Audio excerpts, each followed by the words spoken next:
Welcome, everybody. We are still a few minutes out from starting our first event of the evening. We are pushed our normal race start back as we've had a weather delay, and we continue to await for a little bit better conditions.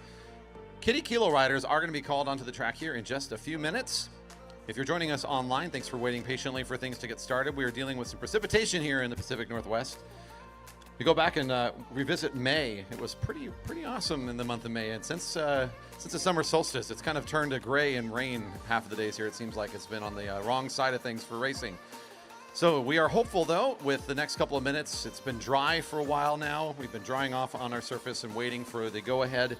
After the kids are done, it's actually looking pretty good. We might be able to get some racing going here tonight, and the forecast is looking relatively favorable for the next hour or so. So we're hoping we get Fred's race underway. This first session delayed by just a little bit thanks to all this rain. But in the meantime, we do have our food trucks here, the Beverage Garden Open, and the Kitty Kilo riders getting ready to come out and have their fun lap around the track on our Friday night racing program. Everybody loves, of course, the kids enjoying their fun lap around the track.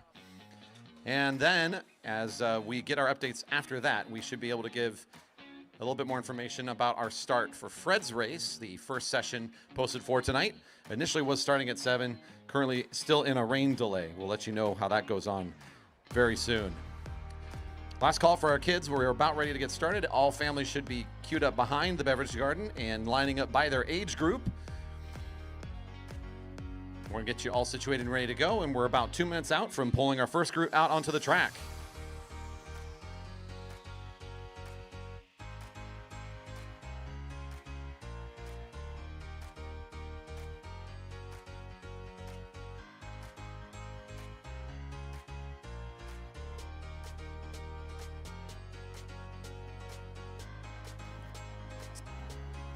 Last call on the Kitty Kilo staging behind the beer garden by age. So Kitty Kilo riders stage behind the beer garden by age. We're gonna get started. You guys are gonna be our first race of the evening. Lucky you. For that, we will have a very quick camp graduation and straight into the Madison.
And our first group coming up to start now. This is, of course, a Jerry Baker Memorial Velodrome tradition, the Kitty Kilo, going back many years, a proud tradition here in Redmond, Washington, where the youngsters get to come out and take a fun and free lap around the track. We're going to get our oldest kids started here. Looks like the biggest bikes of the day up first.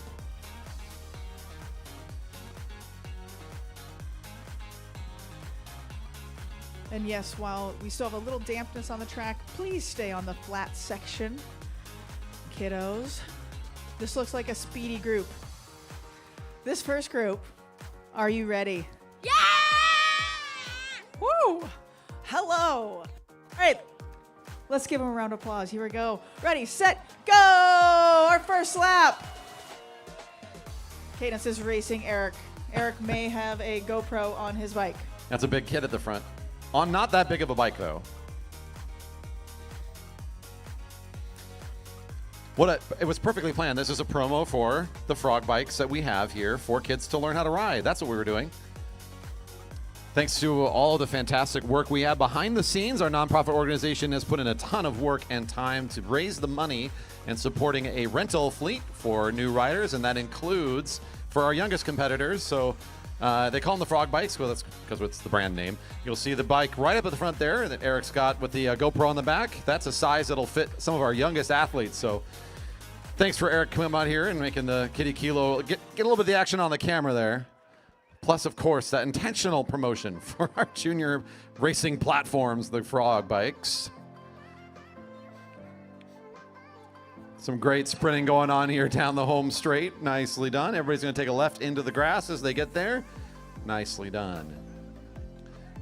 If you want to check out what's going on right now, we are putting up a live stream for tonight's racing on YouTube. So if you're not currently tuned into that, if you're here in the Velodrome and want to see that, you can find us on YouTube. Just search for the Jerry Baker Memorial Velodrome, JBMV, and you'll find us streaming there live now and at all of our Friday night and other special event races we host here, including all weekend here for Fred's Race.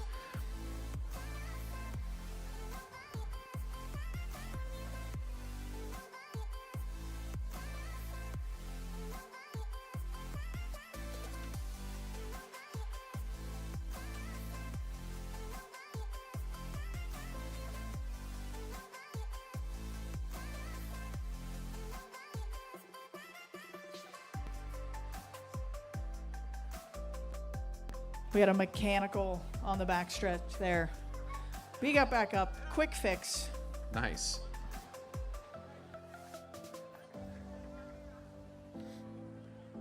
I think the pit crew is crossing the middle of the track right now on the grass field. Dad was over there helping out. Nicely done for our first group here. We're going to get some more youngsters out here now. So where's our next group? Here they come.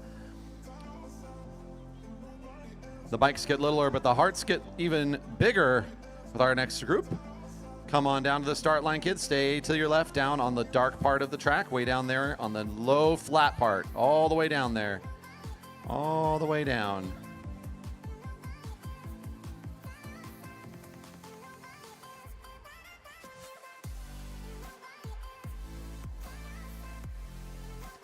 If you're just now joining us, this is the first session of the 2025 Fred C. Rayberger Memorial Race. This is also known informally as Fred's Race. It's a regional championship series we do here.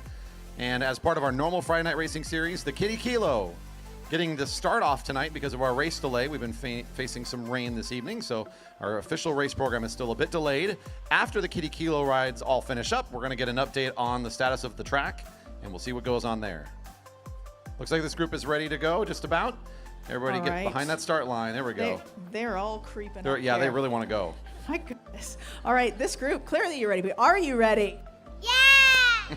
Heck yes. Here we go. Ready, set, woo, go. Getting run over. Woo. And like I said, get down to that flat section. We do still have some dampness, which does not end well. Our track is very slippery when wet.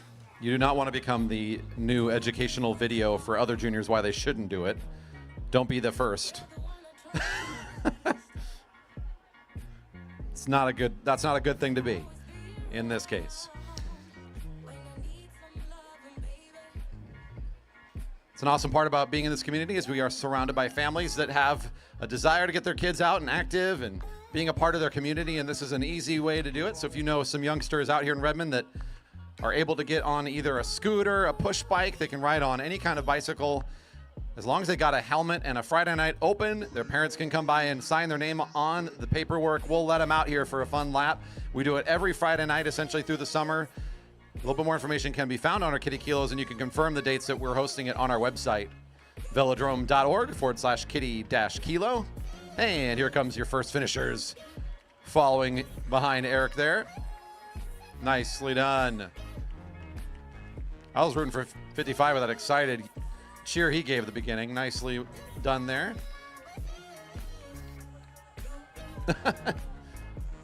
That's an early exit. That's one way to do it. And yes, go ahead and gather in the middle of the grass there. Go and keep scooting in. We'll get you all exited at the same time. Yep, so kind of squeeze into the middle of the grass there.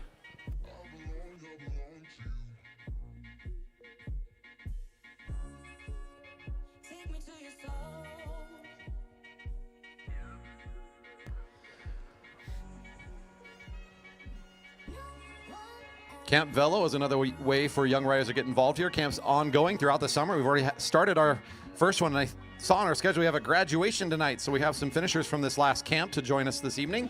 And if you're looking for a place for 9 to 16-year-old riders that are wanting to get their basics of how to race at the Velodrome, we offer a week-long course called Camp Velo. You can register on our website, velodrome.org. Head to the education tab, and you'll find all of the dates there. And riders will come out here for a couple hours a day for a whole week, and by the end, they are going to give the go-ahead, the thumbs up to race on Monday night for the junior racing. So that's a great way to get involved around here. If you've got an older junior, again, about ages 9 to 16 or so is what we're looking for Camp Velo, looking for getting started racing themselves. Sign-ups now available.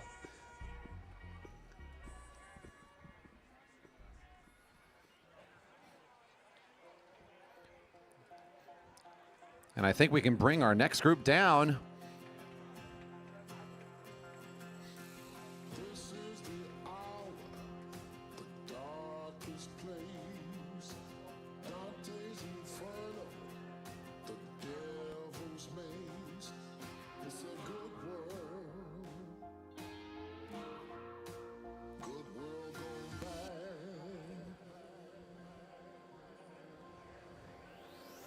Looks like we got one more group here before the push bikers.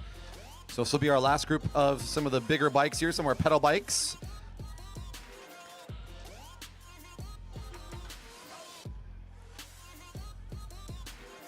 Thanks again for joining us tonight. Our normal racing program still kind of recovering here from our rain delay, but conditions do look much better now. I do suspect that we're going to be able to get some racing going in right after this Kitty Kilo is all done. So one more group and then the push bikes, and I think we're going to be getting those Madison riders out here pretty fast. After those push bikes, we'll have a very quick camp graduation. All right, this group. Gus, are you ready? Yes. All right, here we go. One whole lap. Ready, set, go! That was the best start of the day.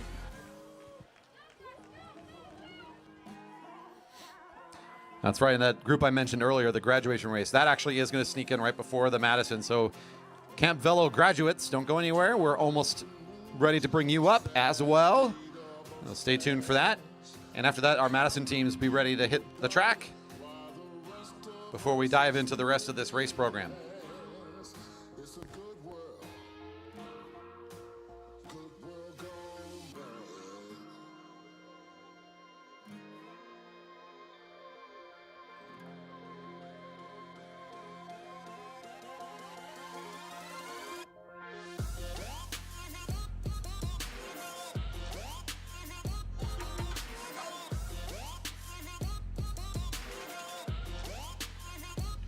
Pretty cool to get a look there at the Kitty Kilo for the first time ever. Getting some action camera, back of the bike views on the GoPro. That'd be kind of fun. So if you got a kid there at the front of the field, check out the YouTube and you can get a fun look at them going around the track from the back of our lead out bike. It's a fun view. So parents, don't be afraid to jump on YouTube really quick. Check out the live stream. You might get to see your smiling kid chasing Eric there. Search for Jerry Baker Memorial Velodrome on YouTube. And if you're out there in the live stream, I hope you're enjoying the early parts of our night. I know it's the Kitty Kilo. Our real race program got delayed, but we still had time to get the kids in here. This is the real race, says Alex, of course. This is the real race. The distraction is coming next. This is accurate.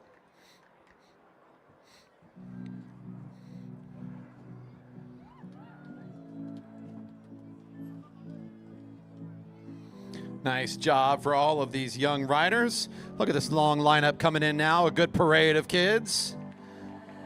Nicely done. Who said bears can't ride bikes?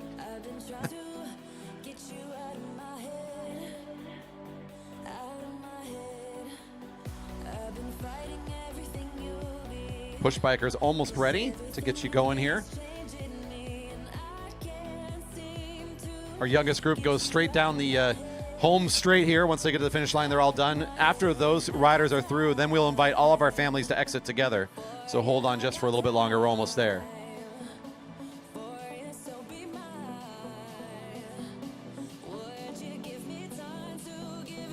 After this, Camp Velo graduates and then the Madison. Before we dive into the rest of this race program this evening, it's the Fred C. Rayberger Memorial, our annual regional track championships this year for the Masters and Elite competitors this evening and tomorrow. We've got 3 sessions in total. Time trials tomorrow starting at 10, and tomorrow night we have another evening session. We're starting at 5 p.m., so we have plenty of time for our 200-meter event, which will help set up for the sprint tournament going on within that program. The main racing will start closer to 6 tomorrow. That'll be our final session of this championship weekend.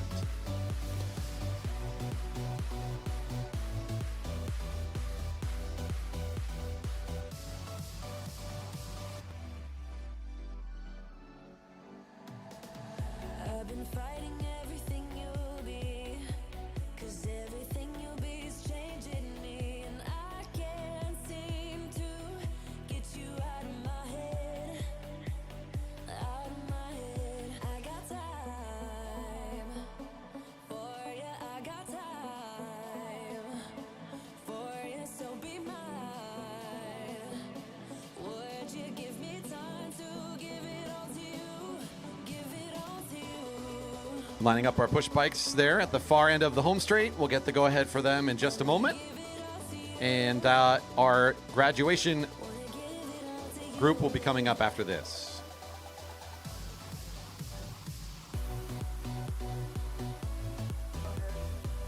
All right, spectators, who's ready for Push Bike Derby? Let's put.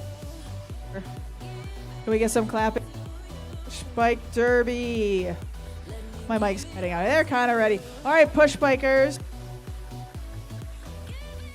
Go!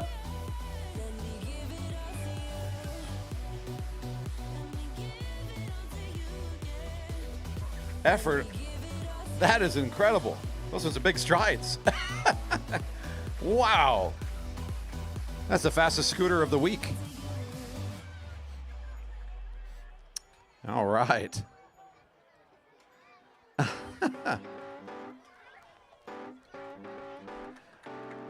Nicely done, everybody. Couple more finishers coming in, but we can start. Go ahead and invite our families to make their way across and exit. You can find anywhere that's convenient for you. Just heads up here for our finishers. There they come. One more. Oh, here he goes. Here he goes. Nice. Well, that was a good finishing kick there. All right, kids, families, find your way to the nearest exit to you. You do not have to go out the way you came in. You can jump the railing anywhere you'd like if that's easier for you. Exit wherever is convenient for you. Our next race is waiting for your exit, so please do make your way to the nearest exit for yourself. You can jump over the railing if you'd rather not wait for the lineup that will certainly be forming at the gate. Exit wherever you'd like. Thank you for joining us here, all of our families. A smaller number than usual on a Friday night. I think we all know why, thanks to the Pacific Northwest weather patterns that we're facing here.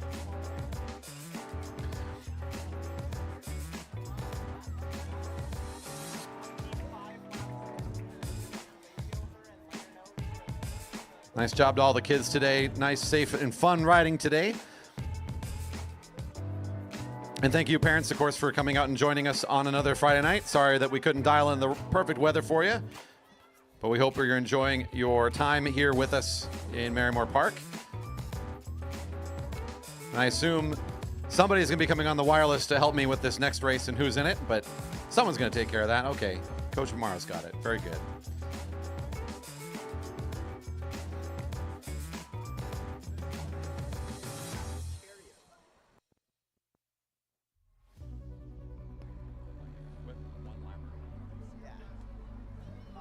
All right, yeah, we got stickers out there. Make sure you get your Kitty Kilo finisher sticker.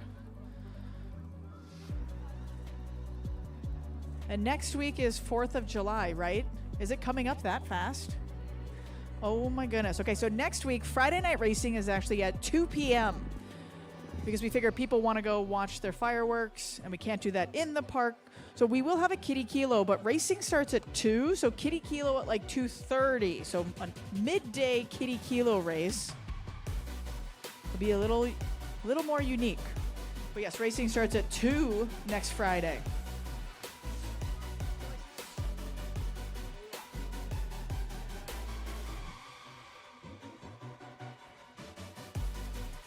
I think I got the inside scoop already up here on the deck. Amara, from who my riders are. And it looks like a handicapped chariot or a short scratch of some kind, because we got our riders set off by a certain distance here. So we'll talk a little bit about why they're out here just briefly as we're getting set up. This is Camp Velo. They finished a week of getting trained up here. So if they were available this evening, they were invited to join us for a quick race and a celebration that they've completed that work, and they are ready to start racing as juniors. That means as soon as this is completed, they are officially welcomed into the Velodrome community and all the kids that they finished this week of racing with as well. It's kind of a fun way to celebrate and welcome them in. So we'll give them a loud cheer as they go by. You're only going to see them maybe once or twice, so make sure you make some noise for our newest members here. We're just getting a little bit cleaned up here across the track, bringing in a lot of dirt here. All right, are we ready to start this thing? I think we are, and yes, it's a chariot, so it's one lap. James, yeah, can you blow a whistle and then ring a bell? So we have Patrick at the finish line and Wyatt down here in corner 4. Riders ready. Off they go. Put your hands together. One time around. Patrick leading right now. They have one lap. Wyatt is trying to chase him down. They have practiced this in camp. So camp started on Monday. Some kids still had school. It was really fun. And they went from learning how to ride a track bike on the Velodrome to then racing, doing time trials, learning all the basic skills. So once again, Wyatt's in the front, Wyatt's in the back, trying to catch Patrick. I think it's pass here. They're going to look over their shoulder like a pro. Great job. Passing nice and close. Let's make sure we give them both a round of applause here. Coming around corner 4. Let's put our hands together. This is Wyatt coming through. Keeping the hands on the bar like a pro. Woo. One whole lap. Patrick finishing strong, already in the Dyna kit. He knows what's up. Nice work. Congratulations to all of our Camp Velo grads this week and our 2 that were able to make it and join us tonight. If you are wanting to sign up a kid for a week of learning to race and ride a track bike, check out the website, velodrome.org. Education tab, find Camp Velo there. Register online. Madison riding is coming up next. We're going to bring them right up to the start now. We are ready.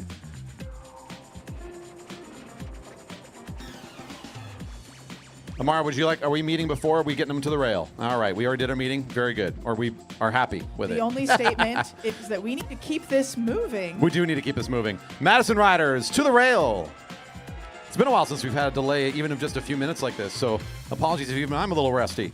We can now really officially welcome you to tonight's main event, the beginning of Fred's race. This is our regional championships on the track this year for the elites and the masters. In past iterations, you might have seen juniors competing on this particular weekend as well.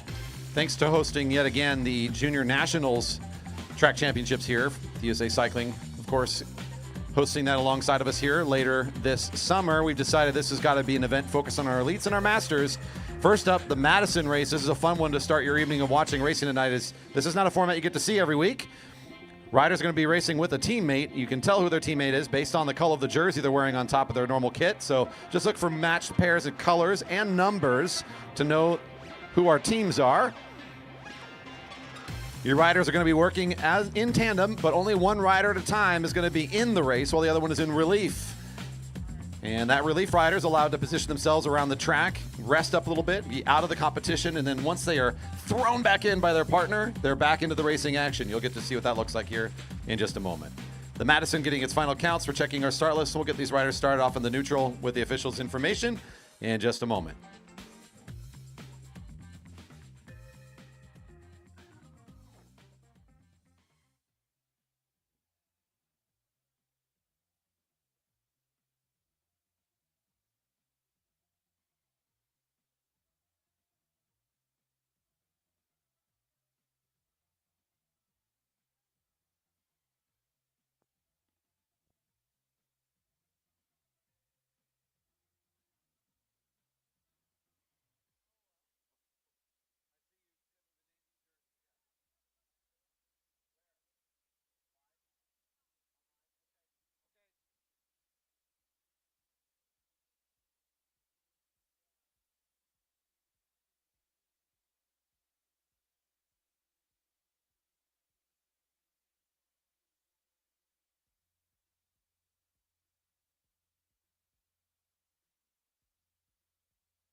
Racing riders away.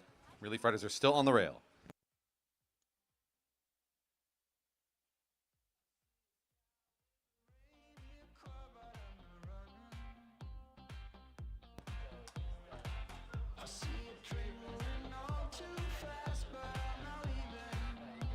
Today's Madison is going to be a 5x10 format, so it is a points race in the traditional sense that riders will score 5, 3, 2, and 1 every time you hear a bell. The next time they cross the line in that order, 5, 3, 2, and 1 to the lead team. Number of points at the end will be tabulated. The winning team will have the most. 20 points gained if you lap, 20 points lost if you lose the lap. And the whistle signaling that the beginning of the Madison is now underway. 50 laps on the cards. Now, what you're going to see on these first couple laps, these riders are going to be all grouped together like this. And it's not going to stay like that for this whole race, I can promise you that. It's going to start getting a little bit complicated at times. Things are going to start pulling apart eventually.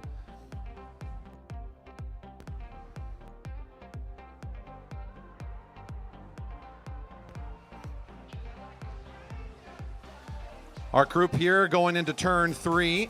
And important thing here about the exchanges, as you can see, those couple of first teams already starting to get that contact there in turns 3 and 4 to exchange to their partner. It's a really important part of the race, obviously, is you've got the rider in relief that provides that fresh set of legs as they come in, and often able to get a little bit of acceleration, maybe even create an attack opportunity. Maybe if you need to bridge up to a team in front of you, these exchanges are critical to making that happen.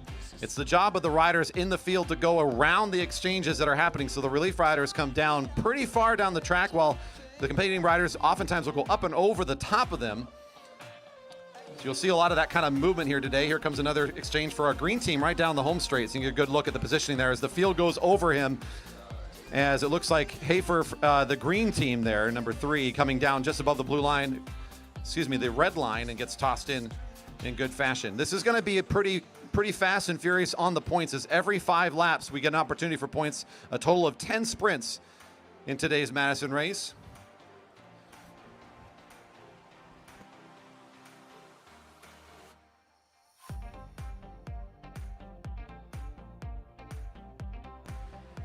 Seeing 47 to go. Your leaders next time around are going to be getting the bell. Right now it's Team Yellow on the lead of the race going down the back straight. We got a little group of 2 with them, so a group of 3 on the front, right behind a chase of 4, kind of our main field, getting pulled apart a little bit here. Coming into turns 3 and 4, the lead team of Yellow still in control of this one. And there's your bell. Our first points going out here next time around.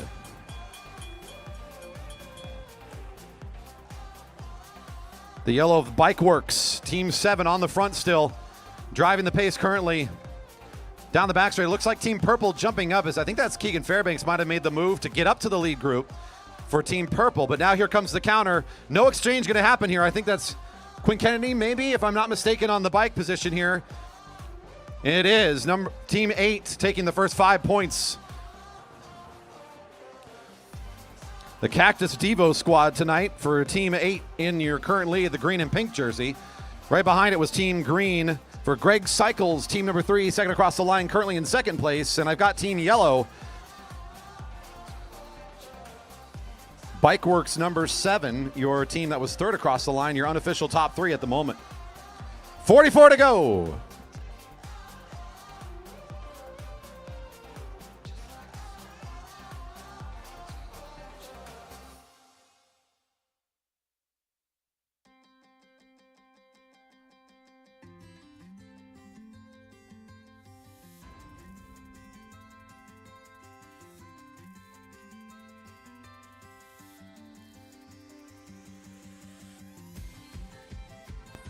A good start here to our evening of racing. Your green and pink team, the current leaders.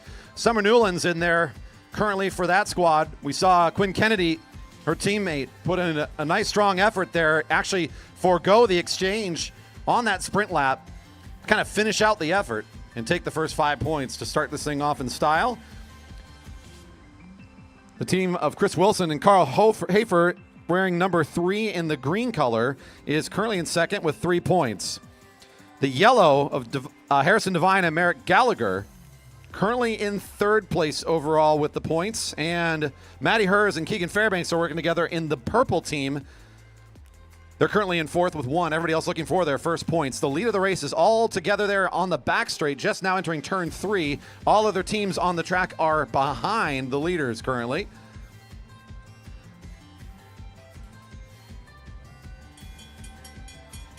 Got an exchange there for Team 50, the turquoise orange of the GS Flash Squad. Nice change there, as I believe number 50 just coming into the race. That would be Serge Malikian representing Team 50, getting exchanged there on that previous lap.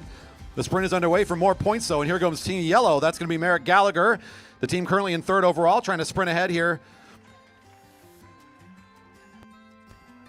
Rider down in turn 3, rider down, heads up, rider down in turn 3. Gallagher for 5 points for his yellow team. Matty Hers for 3 on his team. I believe we're going to get Summer Newlands across the line next for 2, and Serge Malikian for 1 for his team. That's going to be the orange squad picking up 1 point unofficially.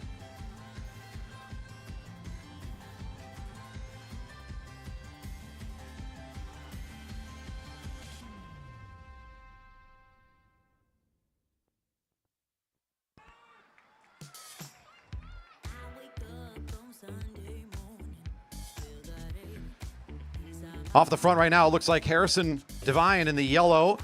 We come back and look into turn 1 and 2 here is going to be our field of 4 teams, including purple currently on the front.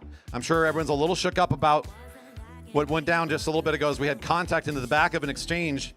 It looked like pink and green were in exchange when I think that might have been Chris Wilson of the green squad made contact into the rear wheel. He is back up on his feet and we're checking in with him right now. The race continues in the meantime. Pink and green on the front of the field now. The lead group over in the back straight just making an exchange as Harrison Devine is done with his effort and will send Merrick Gallagher. Not a surprise that these two found each other for a team today, as they both have some similar strengths in their ability to put out power over time, create a situation like this where they'll just continue to give each other rests while they just keep on the power, keep on the acceleration, keep the pedals going in that forward direction. A little bit of rest as they go into that relief position, and then they'll take a lap or 2 really strong here. In fact, I wouldn't be surprised if these guys are taking a couple, even 3 laps before swapping out, depending on how they're feeling in this effort. They're trying to really separate themselves right now. Look back to Team Purple in the pursuit. That's Keegan Fairbanks in turn 3, representing the purple team. Trying to stay close. They'll make some quick exchanges. Team Yellow is still in high aggression mode, so they're still trying to keep the separation pretty big here. So Harrison Devine gets thrown in right away ahead of this bell lap. The pursuit in turn 1. That's going to be Max Haggard in the lead position of those 2 riders in pursuit. I believe we've got for purple, that's Matty Hers, I believe, right behind him. And Matty's going to try to overtake here in this turn. Team Yellow up the track will pick up the 5. An exchange right before the points. Should work out as purple will take 3. Riding in bib number 1 for the ride group team. That was 3rd across the line this time for 2 points. That looked to be Josh Sherfy getting tossed in from Max Haggard there. This group of 2 in the middle of turn 3, just under the Stanley sign, are still the 2 closest teams to our leaders. Team Yellow starting to take away a little bit of distance here, and they're going to start getting even more points. They're now your leader with 12 after the previous sprint. We got a tie for 2nd as the team of Quinn Kennedy and Summer Newlands in the pink and green are now in a tie with Keegan Fairbanks and Matty Hers in the purple.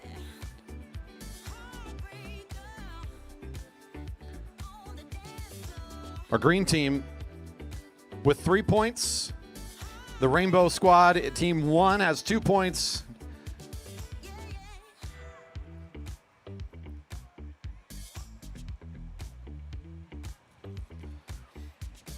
And this race right now, it's all about Yellow pulling away from the rest of the competitors as they continue to look very smooth here.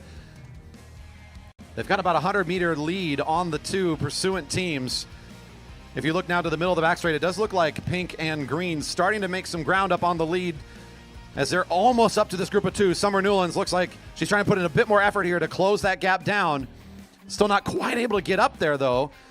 Just off the back of our 2 teams now crossing the finish line, Team 1 and Team 4, the next closest riders to the leaders. In turn 1, you have an exchange going on for the single malt Velo squad. They are behind the leaders, not currently caught by the field. I'm guessing they're in the no scoring zone at the moment, but would likely be scored down if this group of riders could catch them. In the meantime, we come back and we'll see Yellow here on the front doing yet another exchange. Divine brings in Gallagher at 32 to go. Bell next time around. Team 1, Pride Group is on the move now. Your rainbow jersey. That looks like Josh Sherfy on a fresh set of legs. Can they be the ones to finally catch the leaders? Off to a strong start. The problem is that you gotta be able to finish this kind of effort because Gallagher just can keep it going. His tempo is not going anywhere.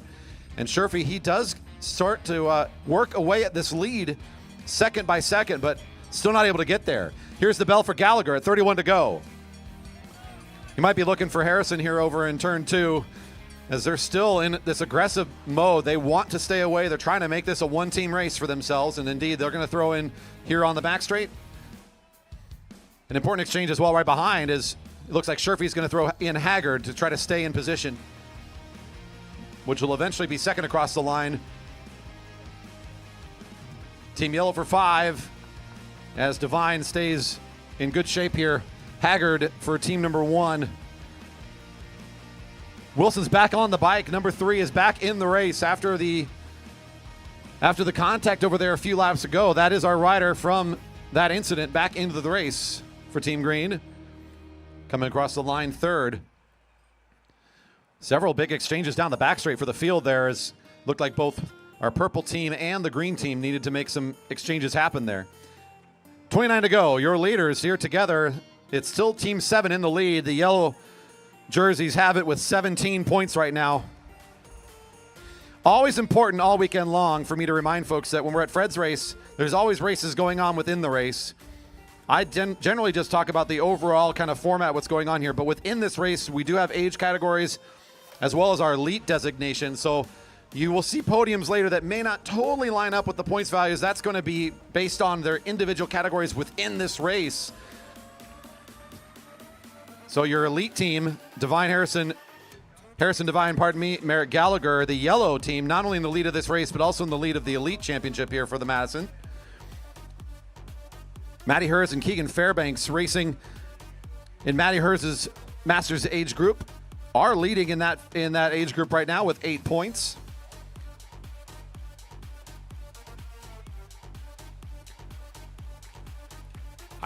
I don't know. It's what it says. I thought the same thing as I was reading the names. I'm like, Keegan Fairbanks is certainly not age 45 to 49. I do know that.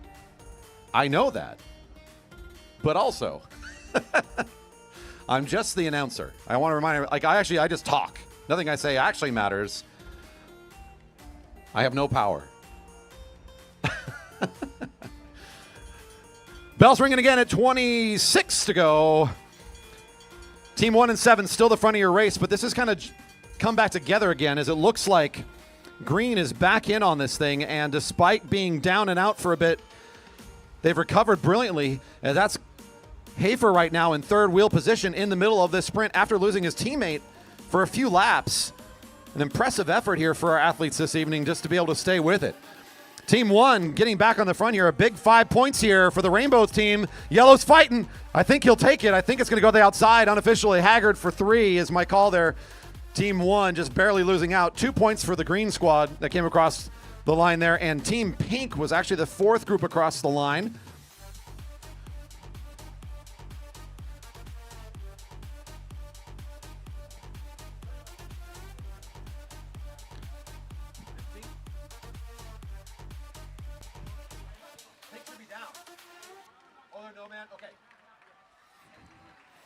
So Pink was still in no man's land. They did not score on the previous one. So it actually would be the team directly behind them, which should be the orange and green team, I believe. We'll confirm shortly as our points are getting updated. So the Pink team not yet officially caught by the field. So we're not in contention for points there. Your updates are coming in as we continue to stay on top of what, as I said, this race gets crazy as we go. Okay, and that's what I thought. I was expecting that Green had lost a lap in the process. But they are back in the effort here in the field, which is important. So Hafer on his own didn't have anybody to work with. They did lose the lap But Chris Wilson jumping back out there. They're back into the field and they're competing. Even though they lost the 20 points, they can still work their way back into this thing, back into the positive, as they are now fighting for points every time we hear that bell ringing. You can see this is really bunched back up together again, and a really big effort from Team 1 to get back up to the leaders. Team Yellow's energy has been spent. They've gotten a lot of points. They're back into this group, and we've reconvened ourselves into Madison. Not something you see every time we're out here racing this one. Team 2 wants to make some noise. The Navy and Red of Performance Coaching now off the front. I think that was, I'm guessing, Andy Lynch based on the body language here. Let me check. Oh, yes, that is. I watch way too many of these racers going around this thing, let me tell you. Andy Lynch off the front here, Team 2. Trying to find some points here as they've been unable to pick up any just yet. Bell's ringing, points next time around at 21 to go.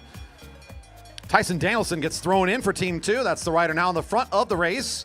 Your leading team in yellow right on the wheel. This is going to set up what is likely going to be a good opportunity for yellow to get 5 even despite this big sprint down the back straight. If he can just hold on to the wheel through this one, should be able to attack around the corner here and maybe take the points for himself. Let's see. Danielson and Gallagher. It will be yellow with enough to finish. Danielson finds 3 for his team. The orange and green, Team 50 for 2 points. Purple, Team 1 finds 1 more point there. Excuse me, Team 4 is purple. I don't know what I'm talking about. As I continuously remind you this evening, why is this guy talking? I don't know.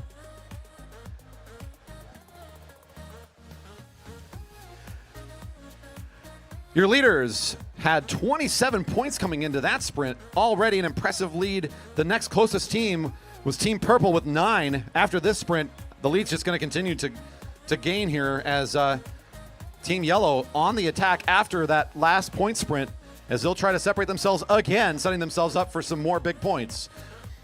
Yellow in the lead in turn 3 right now. That's the front of the race. Behind them, we've got what looks to be orange and blue, followed by the navy blue and red team, number 2.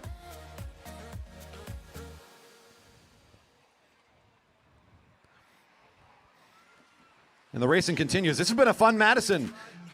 The majority of these races that we run here, this is a race that has a potential to really kind of come apart.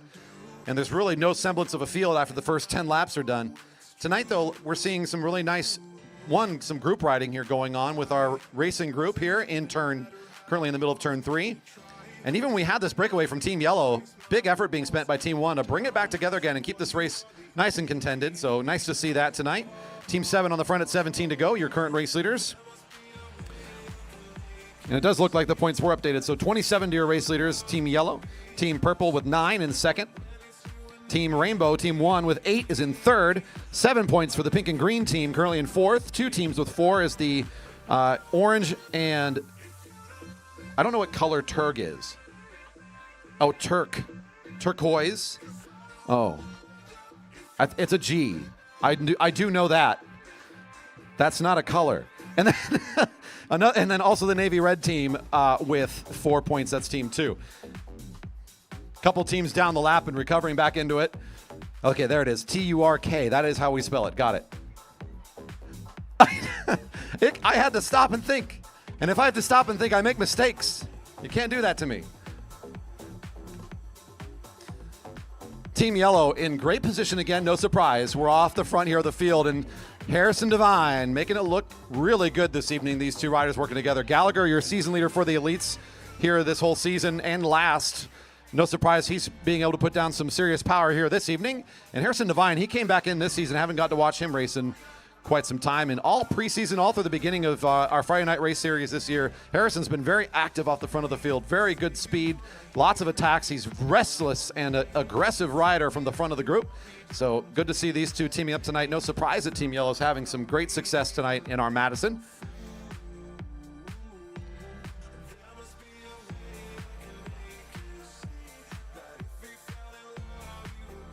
Leaders on the back straight right now. Let's see where our field is. Lots of exchanges going on in turn 2 right now.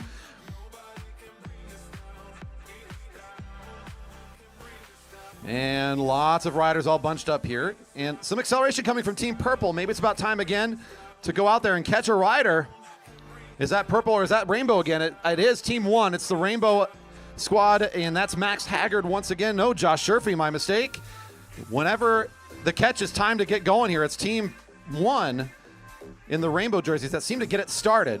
Not going to be able to get this thing finished, though. A little bit of power coming out of the legs now, a little bit of reset, and still a long ways to go to get up to yellow. So the next closest rider to our lead team just coming in through turn 3 now. Here's yellow on the front, seeing 12 to go. And the rest of the squad now coming onto the home straight. The last point update was 5 more points to Team Yellow. 32 for them now. Purple still at 9 in a tie with pink and green, also with 9 points. That's currently a tie for second between pink, green, and the purple teams. For 8 points, the Rainbow Pride team, team 1, is in 4th. So just 1 point separating 3 teams right now for 2nd, 3rd, and 4th. Bell's ringing, 11 to go. 11 to go, the bell ringing. Team Yellow in strong position. Bell's now ringing for our chasing field. We know Yellow is going to be picking up the 5. Let's see here. The race for second is going to be a good one. Team Purple gets it started. That's Keegan Fairbanks looking for an exchange down the back straight. That's going to be Maddie Hers holding the hand there for a moment, getting thrown in. The junior does a nice exchange there.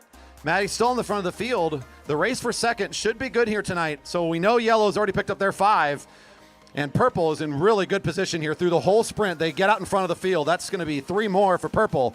Team Green, still recovering, gets 2 points. Haggard missing there with Sherfy. They're not able to get the exchange. Team 1 maybe a little flustered there to not get the fresh legs in that they need. Team Green brings in Chris Wilson there as Hafer does the exchange. Will go into the relief.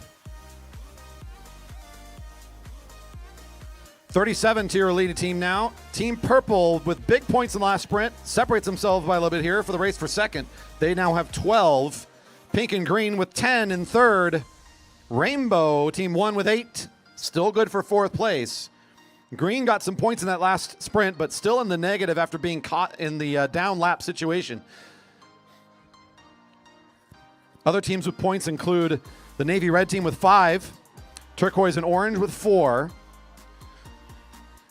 The race for second is going to be the one to watch here tonight, as now we have a big move from Pink and Green, currently off in the middle of turn 2, trying to get away from the rest of these fighting teams behind them. It's Quinn Kennedy on the solo move away from the field. Max Haggard for Purple team is in pursuit, trying to hold on to the acceleration from Quinn Kennedy, who's now sort of settling into their strength here, just trying to keep it consistent. I think Team 1's going to be able to do just enough here to hold on, though, and start to bring this back together again. Sherfy putting in a nice dig to get this recombining into turn 1 as Team Pink and Green do an exchange right in front of him. And he finds the wheel of Summer Newlands, and I think he's done it. He's managed to bridge up here. So this is good for Team Rainbow Pride as they were making sure not to let this thing pull apart. They manage. Bell's ringing for your leader, Harrison Devine, for the yellow team. And we'll also be hearing the bell in a moment for the rest of our squads coming through the turn. Chris Wilson getting thrown in as the bell's ringing for green team. Points next time. Haggard getting the exchange here on the home side of the track. That's Schaefer tossing in his teammate for Team 1. Purple nowhere to be found here as they've lost some position after the last sprint. They got the 3 points they needed for second place, but they're nowhere near position this time. Team Yellow just about now to cross the finish line for their 5. And here comes the sprint for 3. It's Rainbow leading the way right now. A fight for the points. Chris Wilson doesn't quite have enough. Haggard will pick up the 3. Chris Wilson for the green team. That's 2 more. All right, at this point, we're calling Mastermen 55 plus Keirin heats. There's 2 heats of you. How about all of you come to staging at the end of the rail? We'll order you.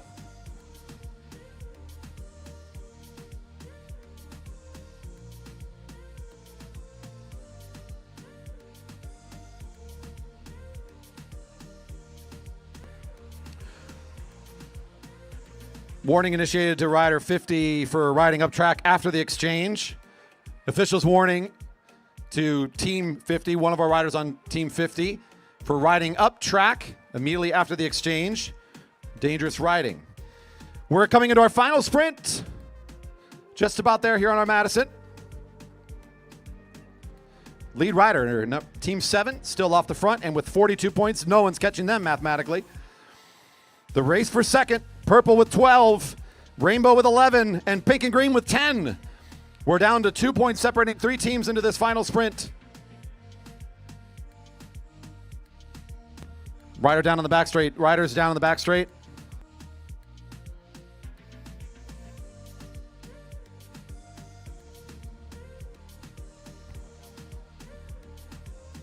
Two to go.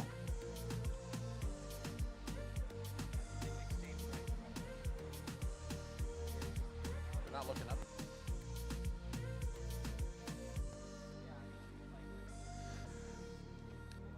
Leader of the race on turn 3 right now. The rest of the team's all behind. Yellow, who's been the lead of this race for the vast majority of this one. Now getting the bell. It's at 1 to go. Your final lap.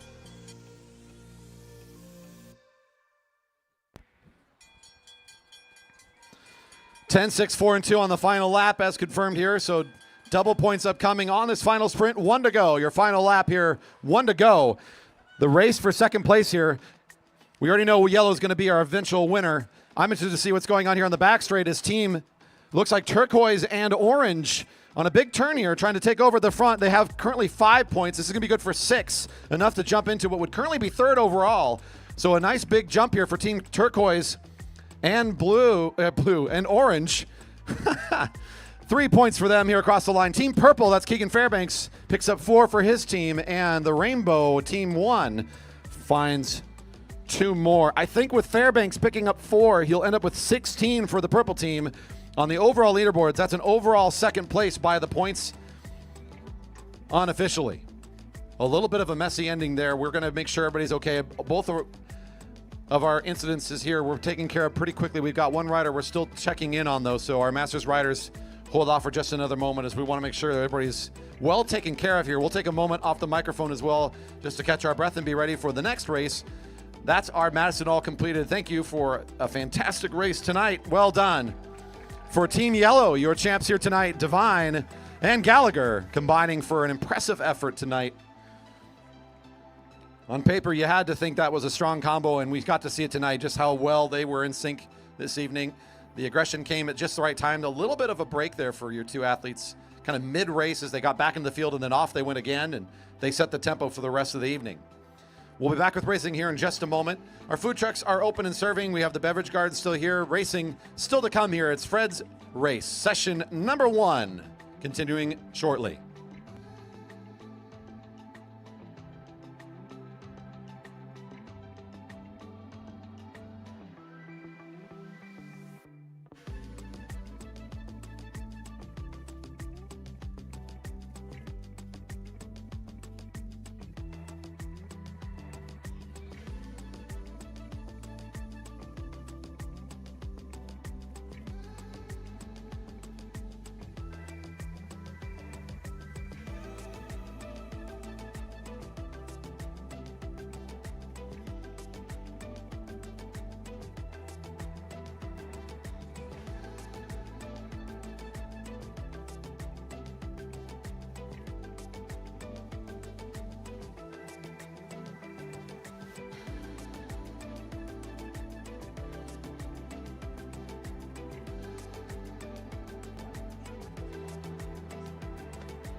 We're early enough in tonight's program. We can talk a little bit about this since not everybody in attendance or viewing online may know this. This is Fred's Race. You might be wondering, well, why is that? Well, a number of years ago, one of our good friends in the community, Fred C. Rayberger, known for being a great bringer together of athletes from all around, passed away. And in his remembrance, this race was started up by some of our very own, as well as the family of Fred, and our whole team together kind of came. I remember Eric and all the work he put in the first couple years to really make this a very fun, inviting, lots of prizes, lots of involvement with the community sort of event for those first few years. So we keep the name in remembrance of our friend Fred, who was quoted as saying, Fred would go. In other words, he was always the one to be out here to kind of make sure people were at the track, were at the race events, were out doing the things all around the Pacific Northwest. We remember Fred, and thank you for joining us for this weekend of racing, in both memory of his spirit as well as in the spirit of supporting athletes from all over our region of all ages and skills. We hope that you are enjoying this fun weekend of racing with us. Session 1 just getting underway. We've only had the Madison so far. A rain delay put the beginning of our schedule just a little later than a normal Friday night. But we got the Kitty Kilos out here. We got the Camp Velo graduate all good to go. And now we're into the race program. Just taking a moment to make sure some of our athletes from that last race are doing okay before we are allowed to begin our next race.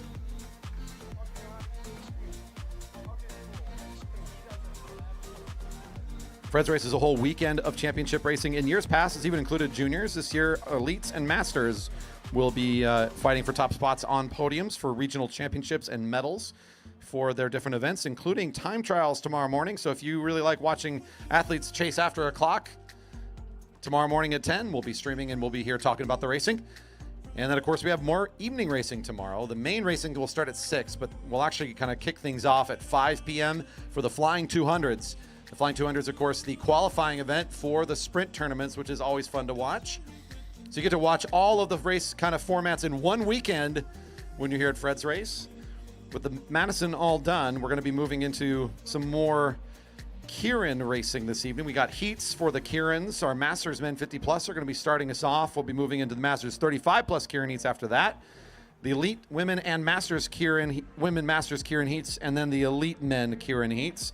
These Keirin heats are going to be our setup for some exciting Keirin finals that'll be happening later on tonight.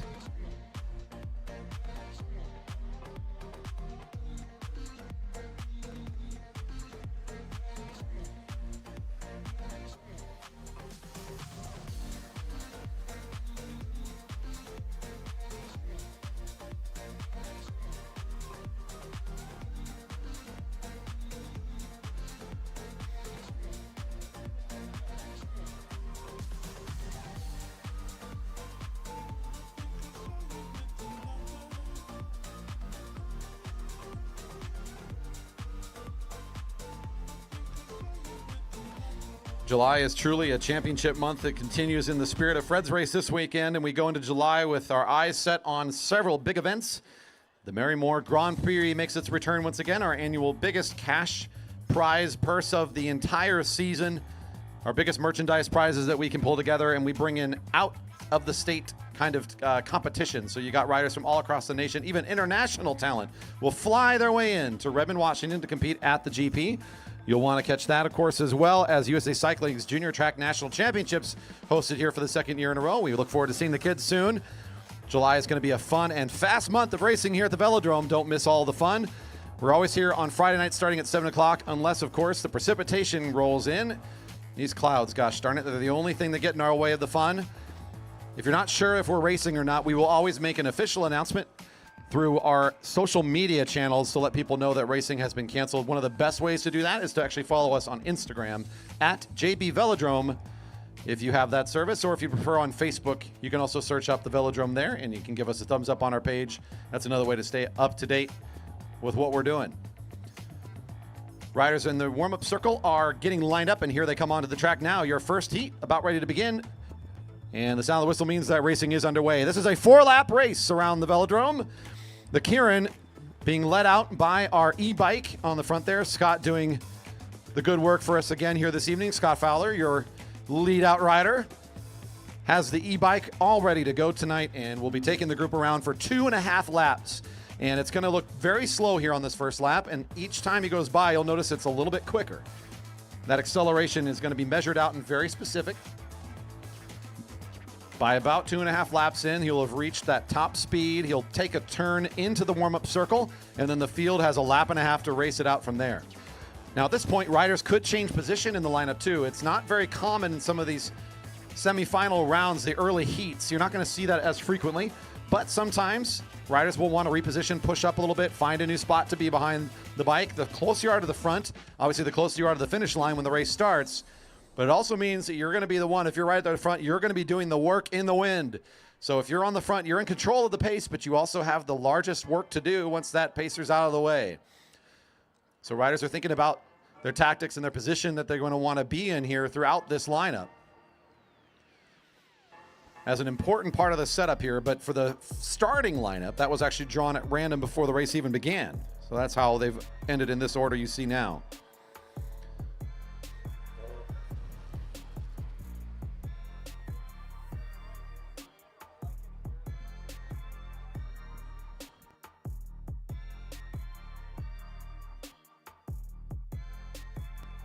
And if you can barely hear it there, I was off the microphone just so long. If you might have heard the little whistle or the ring, excuse me, of the bell from the bike. That's the signal. I'm taking the left-hand turn. I'm leaving now. It's your race. Next sound you hear is the big bell here on the home straight. Those two bells mean we're getting into the end of the Keirin.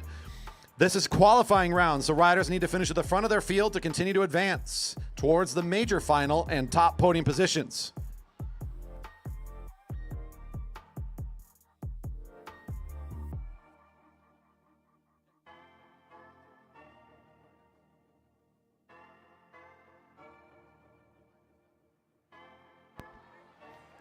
And top three advance to the majors. It looks like Andy Lynch, number 154, well ahead of the group there. Kenny Williams, making his return from Portugal here recently, joining us again. Comes across the line second. Both of them will certainly advance on their way towards those major finals. Our second heat will also take the top three to race in the major. The rest of the riders will be coming back for a minor final, so everybody does get two chances here this evening.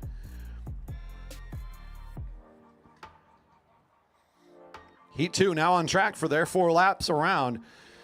And 3 speedsters already pulled out from that first heat. We'll look for this group to have 3 more.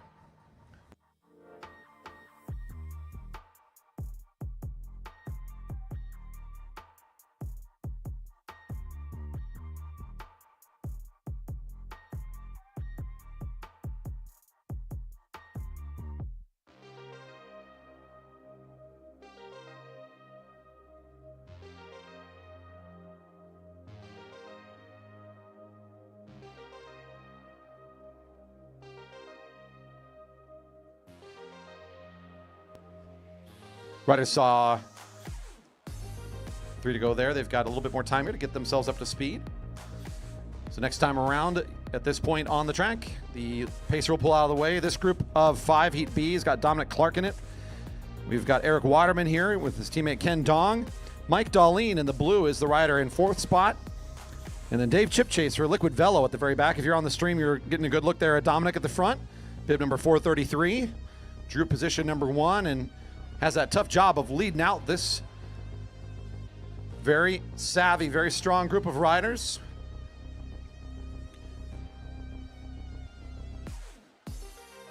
Waterman wearing some of the national colors there tonight. Seen Waterman with many great results in sprint events, and this is considered a sprint event, such a short total distance. You know, you only need to be at speed for about a lap and a half, 2 laps or so. Dominic on the lead as the bell's ringing, 1 to go for the qualifying heats. Waterman watching over the right side. You can see that's that rider in pink in the 2nd position, just waiting for some maneuver to happen behind him. Nothing's coming, so he'll get things started himself. He'll take the lead spot down the back straight, and a nice, strong move there as he comes into turn 3. It's still Waterman in control. Darlene coming around the corner. It's top 3 advance, so it looks like our 3 have started to separate themselves. Chip Chase should round this group out. It's Chip Chase, Darlene, and Waterman.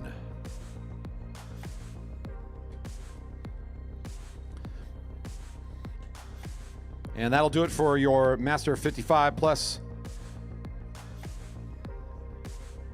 Keirin qualifiers. We're now moving to the heats for our next group. This is going to be, looks to be our Masters Elite Women first group now onto the track.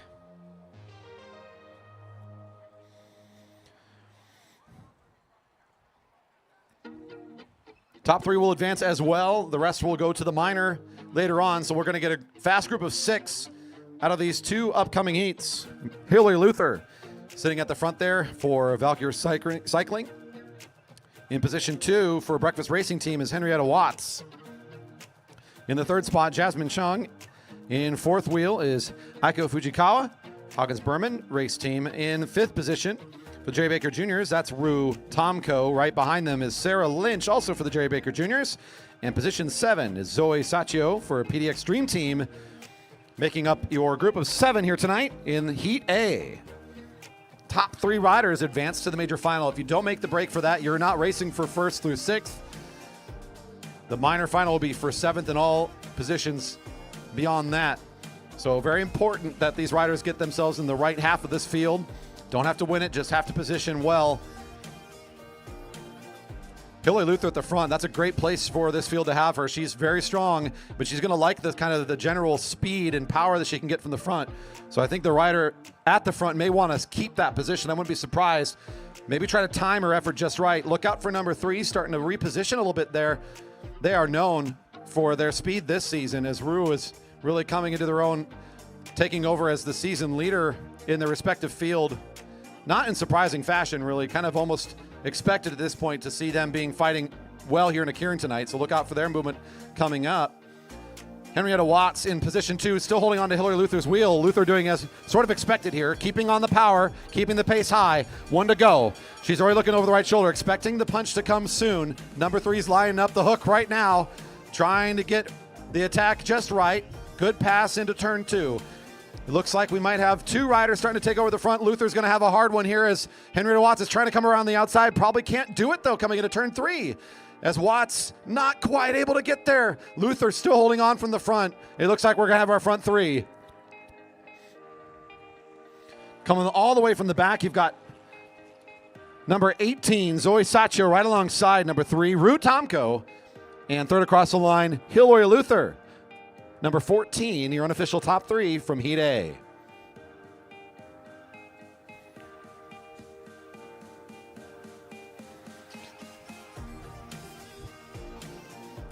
I don't know. I think there's a mistake in the live chat. Someone said, go Chip. I don't know. Must have been a typo. I don't know, man. I'm just teasing. Scott's tuning in. He says, go Chip. He's giving you some love. Yeah. Here comes your second heat. Heat B now on the track, about half lap into the race. Meg Mountainer is in position number 1, right behind the bike. Appears to be in the Brian's House of Pain kit this evening. In position 2, Gabriella St. Clair for GHTF Alkek, presented by Schottenkirk Kia. In third position, Renna Fuller for the Jerry Baker Juniors team. Alexi Snover in position 4 for the Fount Cycling Guild. Kelly Darlene is in position number 5 in the all blue for Rice University. Nancy Dahlberg for the Dyna Racing team in the back position right now. And Amara Edwards was formerly back there, number 13 for Team Mama Bears. Started to move up a little bit, and our lineup has started to change here midway in the race. A little bit earlier than we saw in this last group, but both of our women's fields, there's been some instigators in the group to start to move up alongside at the red line and shorten the distance a little bit. These longer fields, when you've got 7 riders all in single file, that's a long ways to the back. So it makes sense some of these riders are starting to push their way up on the leaders. At 2 to go, we're a half lap left. You can see the acceleration already starting to take its toll. This is big speed here from Fowler as he's starting to pull away a little bit on that lead bike, giving a little bit of a gap to the riders behind. Lexi Snover is just going to try to start taking over right now. The rider in green coming up to the front well ahead of this big sprint that she needs to put out for this finish, and she's got some fast finishers right on her wheel. Snover, a very powerful all-over athlete, known for her road speed and capacity to race the road, but has come here in the last couple of years. Whenever she shows up on the track, number 4 is a good competitor here. Knows what she's doing. Great power from the front. It's very hard to come around this athlete, so she'll just drive the train. No one can make the jump. Darlene up and out of that saddle, trying to challenge this thing a little bit, make sure that she holds on for a 3rd overall finish. Looks like she'll be able to do so. Snover coming in across the line first. There's Darlene. And 203 is Renna Fuller.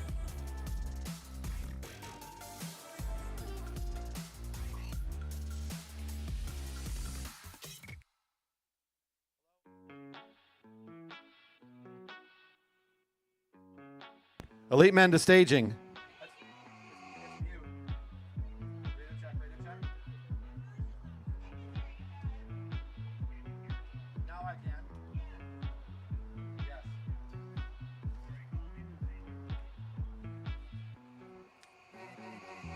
Elite men to staging, please. Elite men to staging.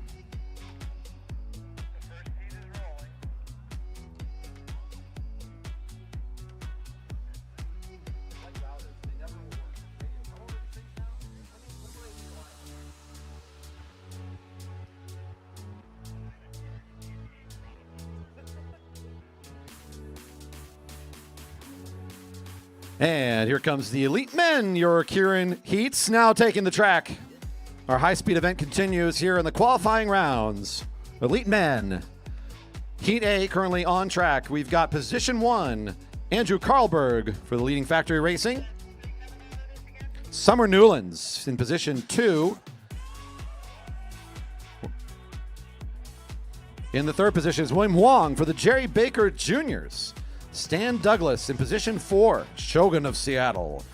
In the fifth spot, J.C. Pyle for the Jerry Baker Juniors. Ryan Havel for ACT Racing in position 6. And finally, for, I believe, Team Liquid Velo, now moving up is David Magidson, number 130. In fact, yes, he has pushed up alongside. He's similar to some of these previous groups. We haven't seen this as much in the Keirins for a while now. It seems like most of our heats are wanting to shorten the distance, come up alongside of the field here.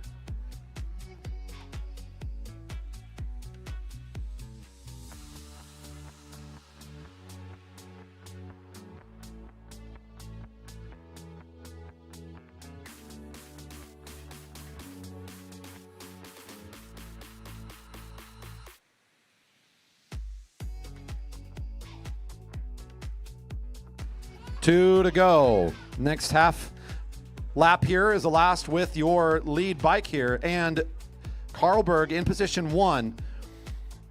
The rest of the field starting to kind of fan in behind his position. So 2 wide as we get into this final half, a lap and a half, pardon me, as we hit turn 3. It's still Karlberg on the lead. He's going to try and shorten this distance a little bit. He doesn't want to get this thing up to speed just yet. So he's going to back off, unlike what we saw from a rider like Hillary Luther, who keeps that speed. Karlberg's waiting a little bit. Known for his top speed, the rest of the field respecting that. They're positioning on his rear wheel. He comes up high there, actually gives up the sprinter's lane positioning, maybe unintentionally, and looking over that right shoulder. Summer Newlands will take over in the lead spot. Karlberg flanking right next door. Those two looking pretty powerful here. They just got to be top 3, and I think they've got this already figured out. J.C. Pyle for the juniors jumping out from the field. Should be able to make this a strong group of 3. Newlands, Karlberg, and Pyle go 1, 2, 3 to advance to the major final.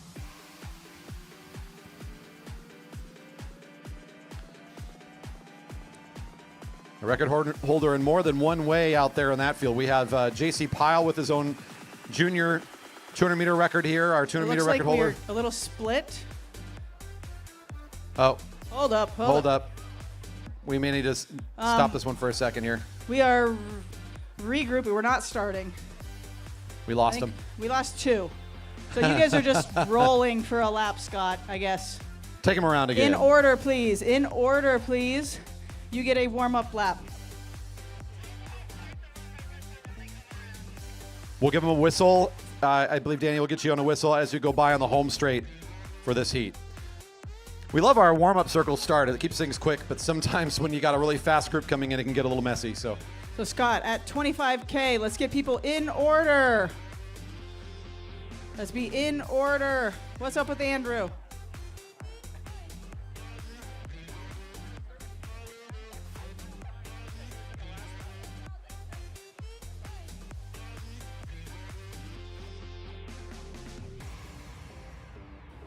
Who's 4th? Is Merrick 4th? Malikian, Sherfy, Fairbanks, Ostertag Hill, Paul, Gallagher. All right. I think they're sorted. Here we go. Whistle.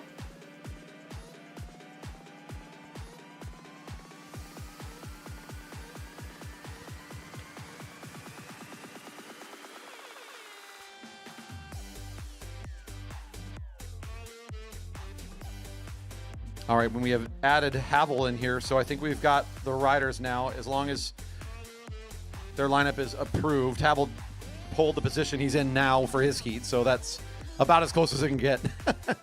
So I think we're about good here to get the signal. All right, so it sounds like this is 4 to go. This is the start.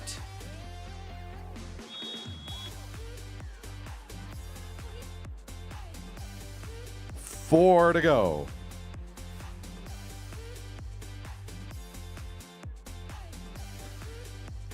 One of our less professional looking starts in a while. We've made this one look pretty good for a while. We were due for a little bit of wonky. You know what I'm saying? Like that keeps you honest, keeps you humble. So this group now on the track, a little bit reconfigured. You've got Serge Malikian at the front in position 1 with the orange jersey and the white helmet. Going to look at him on the live stream right now from the back of the lead-out bike. Right behind him is Keegan Fairbanks for the Jerry Baker Jr. race team. For Liquid Velo, behind that we've got Luker Ostertag Hill, number 320. 310 is Ryan Havel for ACT.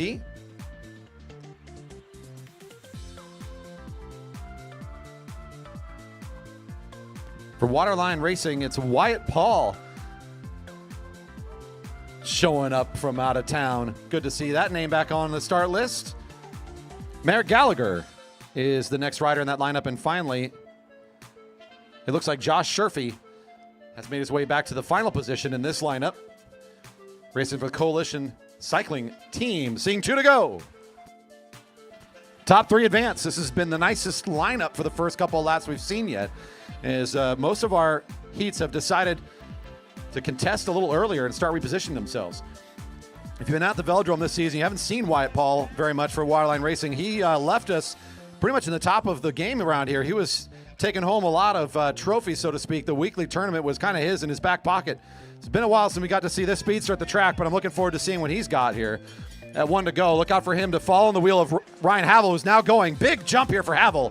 And he's got Wyatt Paul right with him. That second line is going to be dangerous. Merrick Gallagher, your Omnium leader for the season, is also following on the wheels of Paul. Paul making a big jump down the back straight, right back into form. Look at the power from this rider. Looking forward to seeing him in the Keirin final alongside of Gallagher, who's always looking sharp here this year. Gallagher and Paul, who's finding a third across the line. Whoa! Too close for me to give the call. If I had to make one quick, it was on my side. But man, is it close. Kind of an unconventional out of the saddle there from Sherfy all the way to the line. Yeah, might want to sit it down and get more power there. A little bit of a throw. The throw might have done him in. We'll see what the call is. And what is a close and contested third spot across the line for the major final.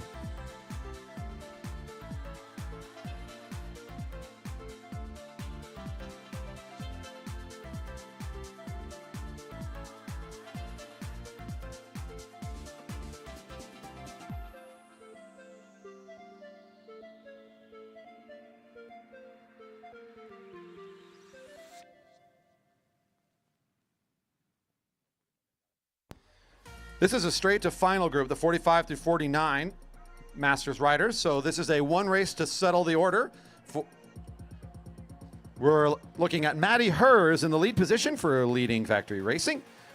Andrew Martin for 10-Speed Hero is second position in this group. In the middle is Carl Hafer for the Found Cycling Guild. Willie Gonzalez for Cyclemeister Motorcycle is position 4. And Tomko for the leading Factory Racing Team is in position 5. This is a nice, well-matched group. And I guess I only have my 4 here, so I probably should actually look at my lineup, as I believe, yes, indeed, we are down 1 from my start list here. So our 4 here, this is a nice group, though. They're well-matched, some different approaches. Andrew Martin in the second position for 10-Speed Hero has been in second overall in the Omnium for the elites in the past year and a half or so, and is a very well-rounded competitor, has been able to pick up a lot of wins and a lot of victories. But he's got a really good competition, both with Matty Hers right in front of him. Great finisher in his own right. And at the back end, don't forget about Tomko. Great in about a 500-meter length top speed event like this. He fits in perfectly and has a really good asset here in terms of his approach to his athleticism and how he prepares for racing. Just always seems to work for the Keirins. Right in front of him is Willie Gonzalez, number 140 in that third wheel position. They move high behind Hers, who's just going to leave this thing open. He's going to give Tomko one of his favorite moves to get the acceleration going onto the home straight, try to take over for a full lap. This is a full-out effort from Tomko now, number 114. Martin starting to close down the gap a little bit. Willie still holding onto the wheel, down the back straight. Here comes Martin now for 10-Speed Hero. Ooh, the power from Tomko, not quite enough to hold on here. The pass is coming into the turn. Martin takes over at the front. Andrew Martin, 10-speed hero. Can he get another one here for the Keirin? And Wooley's trying to fight him all the way to the line. It'll be Martin, number 102, just ahead of Willie Gonzalez for the finish.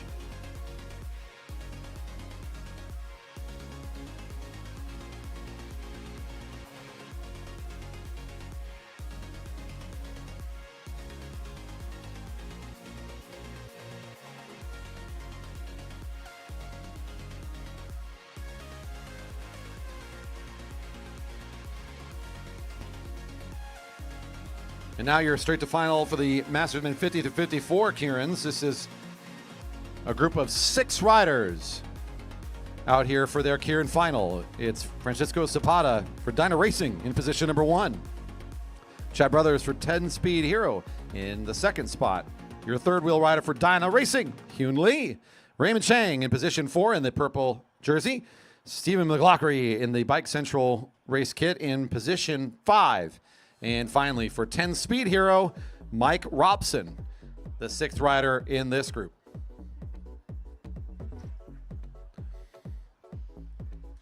Three to go.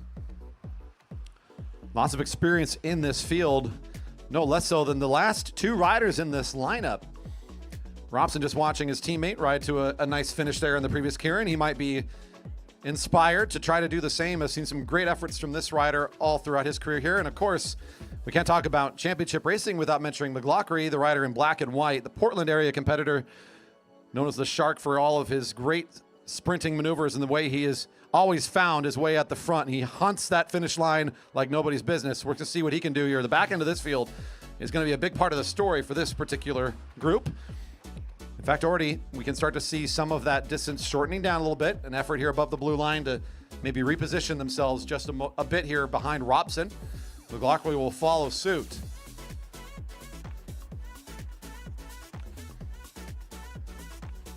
And the race now in the hands of the riders themselves. Francisco Zapata at the very front right now. And here comes the rest of your field. 1 to go. Chad Brothers for 10-speed hero starts things up now. The rider in the white jersey going under the Greg Cycle sign at the front. Right alongside is Hyun Lee. There's Mike Robson, and now here comes McLaughlin. We got 3-4 riders across on the back straight. McLaughlin starting to take over the front. Robson trying to hold on here. McLaughlin with a good turn of speed into the turn. It's still the rider in black and white. The Portland rider versus the local in the blue. It looks like McLaughlin's got it.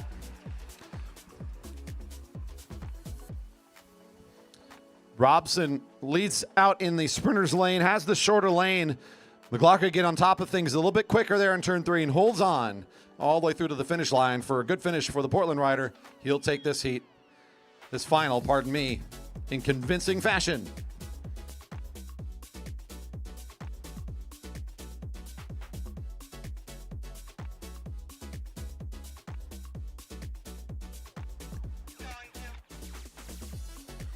Our next group on the track getting rolled up to speed here. And we'll get their names announced here in just a moment.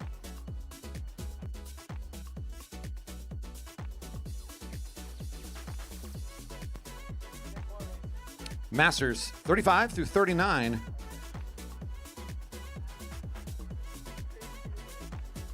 Now on the track.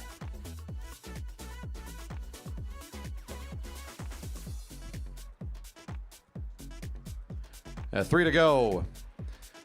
This once again is straight to final for this race group. Some names you'll have heard before. They can designate for more than one category.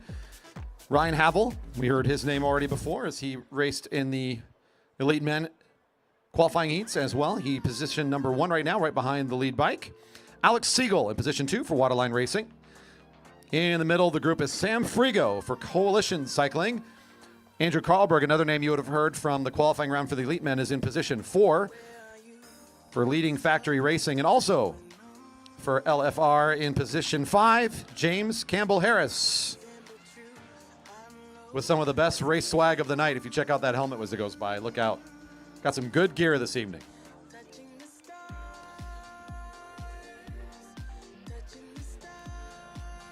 And the lead bike, the pacer bike, is pulled off now to the left. It's off to the 5 racers. to take charge here. It's still all behind Havel. As the riders coming on the home straight will be getting the bell. Coalition making a big move here at the blue line. The rest of the field starting to respond. Sam Frigo. Powerful move here into turn 1. Lining it up very nicely. Siegel trying to respond quickly, as is Carlberg down the back straight. Campbell Harris currently in 4th position, trying to recover from that acceleration from Frigo. A little unexpected. Carlberg looking around thinking that maybe this is a bit too tough to catch down, so it'll be Siegel, and Frigo going 1-2.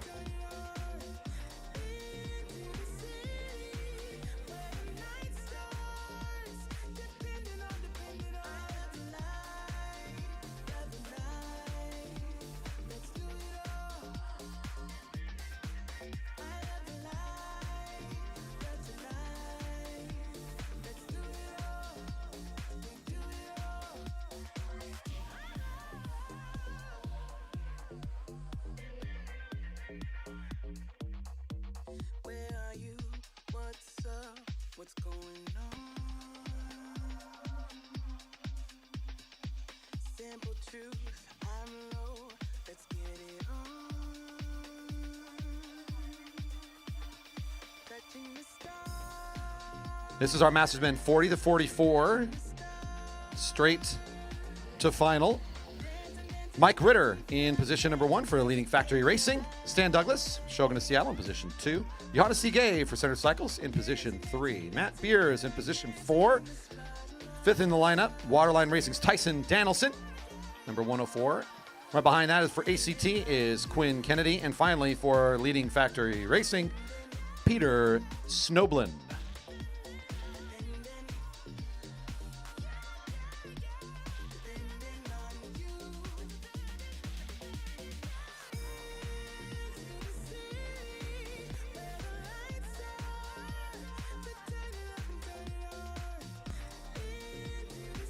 Your group is still all lined up here. We've got ourselves another half lap.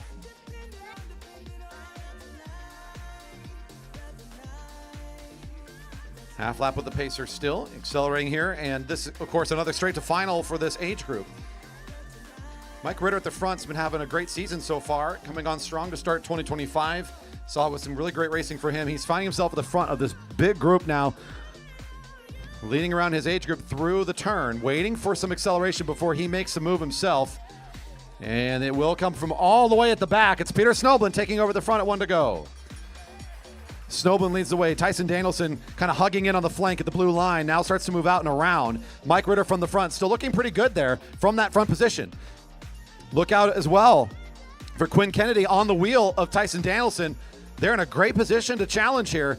Danielson on the front, Ritter in the short lane. Ritter and Danielson. Danielson still starting to edge out of this a little bit, working his way to the finish line. Quinn Kennedy. Oh, Danielson will hold on. Quinn Kennedy making it a great fight. And Mike Ritter from the front all the way around. I think we'll end up in 3rd. Great contested sprint for that Keirin final.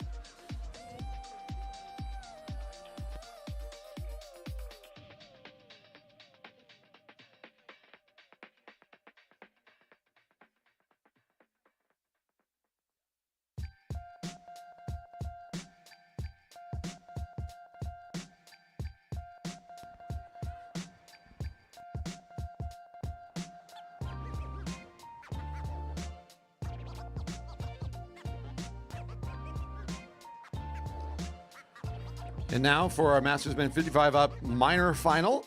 This is Mark Poppenhausen, number 420 in the front position. John Clark in position 2. Dominic Clark in position 3. And Ken Dong for Dyna Racing is your 4th rider in the lineup.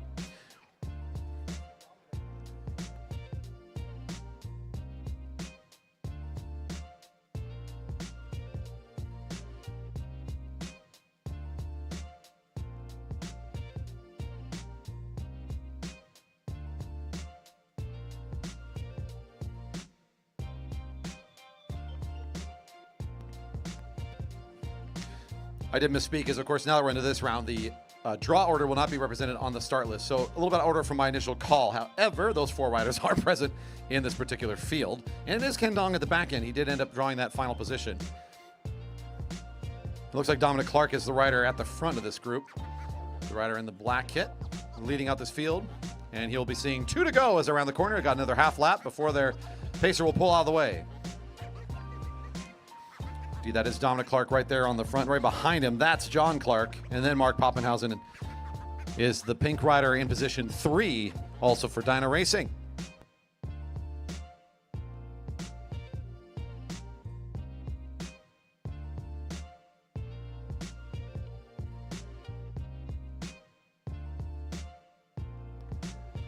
And the pacer is out of the way. And now the bell's ringing.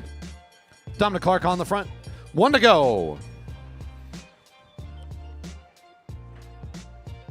Ken Dong at the position right above the red line, trying to take over down the back straight. And Dominic holding on here from the sprinter's lane. Back in charge. Now 2 riders still trying to take over. Coming around the corner, that looks like that's going to be John Clark coming back in for it. And excuse me, that's Mark Poppenhausen, I believe, takes over at the front. Number 420, first across the line from your minor final.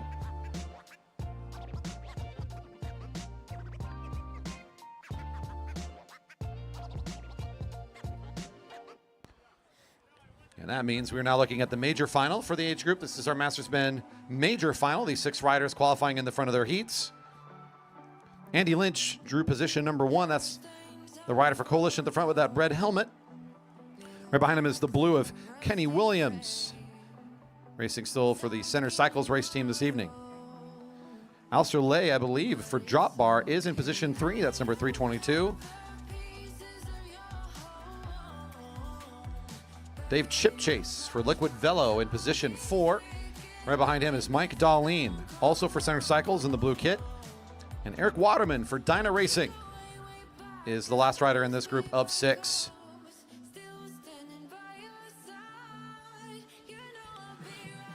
From the qualifiers, if my memory serves me correctly, the front and the back ends had the best finish. So interestingly enough, this group is kind of bookended by what appeared to be, at least in the qualifying round, your strongest riders. Different order, different race, different group. Doesn't mean that it's going to work out that way, but I do think that the particular group here, the way this is put together, Lynch from the front is going to be very important, how he decides to set the tempo and what he decides to do. The moment that that pacer's out of the way is going to really dictate a lot about this race. And then also, how does Waterman play it from the very back? He's already starting to kind of crowd up a little bit as he's found some room to advance a little bit. Wants to stay down low, though. He's not going up and over. He'll take the sprinter's lane, getting any ground he can down there. The lay of the land's pretty well set now as we see the pacer exit. And it's Lynch at the front. He lets the pace fall off just a hair, not by much. You can see that he's not trying to keep this acceleration going too hard now, keeping it a consistent tempo, waiting for something to come around the corner before putting in a full effort. 1 to go. Everyone's still holding on just a little longer. Lynch in control of the tempo.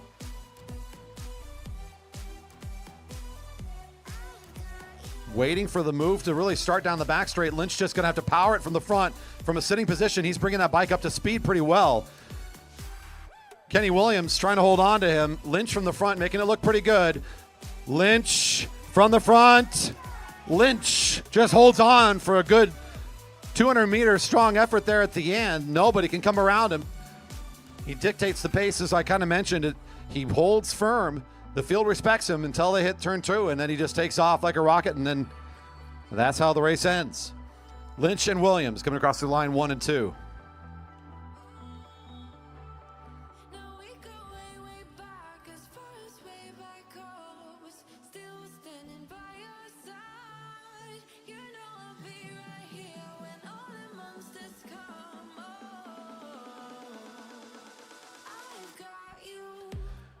And on the track now, the women, both elite and masters, minor final.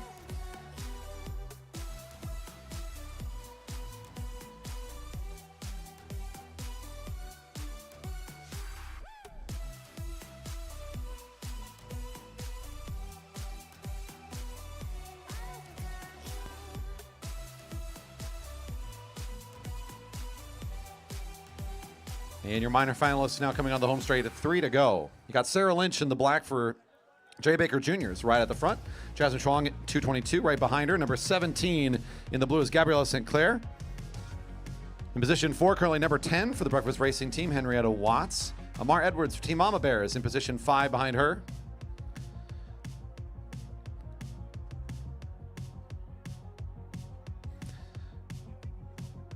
We have Meg Mountainer next up in the group, position number 6. Number 16 for Ryan's House of Pain. We also have Nancy Dahlberg, number 216 for the Diana Racing team.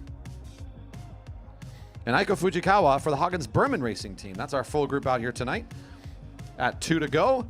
Last half lap with the pacer. Sarah Lynch, the junior, on the front here for this group now with Jasmine right behind her. Gabriella St. Clair, the rider in the blue, in a good position as well. Pretty far up in this group. Edwards holding onto the wheel right now of Watts, making this front group of 5, already starting to snap away from the rest of these riders. The tempo proving just to be a little too quick for the full field now. Lynch. Bell ringing. Number 15 waiting for the move. Here comes Gabriella St. Clair, the rider in blue, up along the red line. But Sarah Lynch, maybe inspired by seeing Dad's strength just a bit ago. Time to take her own effort at the front as still holding on to the front of this field. St. Clair on this wheel. Can she make the move? Watts cannot seem to find the acceleration just yet either. She'll end up in third. St. Clair fighting for second, but Lynch all the way around with a nice, powerful race for the junior. And the overall Keirin standings, that's good for 7th, as that's our minor final, but still within her age group. A very impressive effort for the junior tonight. Sarah Lynch. And upcoming will be our major final for the same group. This is your Elite Masters Women Major Final. Podium places top 6 positions for the overall race. And of course, your best shot at being on the top of the podium for your age category in this group here. 4 to go as we just get started. Kelly Darlene, number 7 at the front, right behind number 4. Lexi Snover for Fountain Cycling Guild. Rue Tomko for the Jerry Baker Juniors, number 3 in that 3rd position. Number 18 is Zoe Sacchio in position 4. Behind her, we have Renna Fuller, number 203 for the Jerry Baker Juniors. And finally, for Valkyrie Cycling, Hillary Luther in position 6. Hope you're enjoying our presentation on this evening. If you're here in the Velodrome, thank you for making your way out to the park and enjoying the show with us. We have several more races to go tonight. If you're out there on YouTube and enjoying the production, don't forget to hit the thumbs up. Hit subscribe while you're here. You can, if you become a subscriber, you can leave a little bit of love there in the chat. It's my job to announce both live to our audience here, to our racers, and of course, to our online audience. Thank you for being with us tonight. If you're rewatching the racing later, if you have feedback or thoughts or something particularly cool that you think you see this evening, don't forget to leave a comment down below, leave a little bit of love for what we're doing here, hit that thumbs up, share with friends and family so that they too can see what we're doing here in Redmond.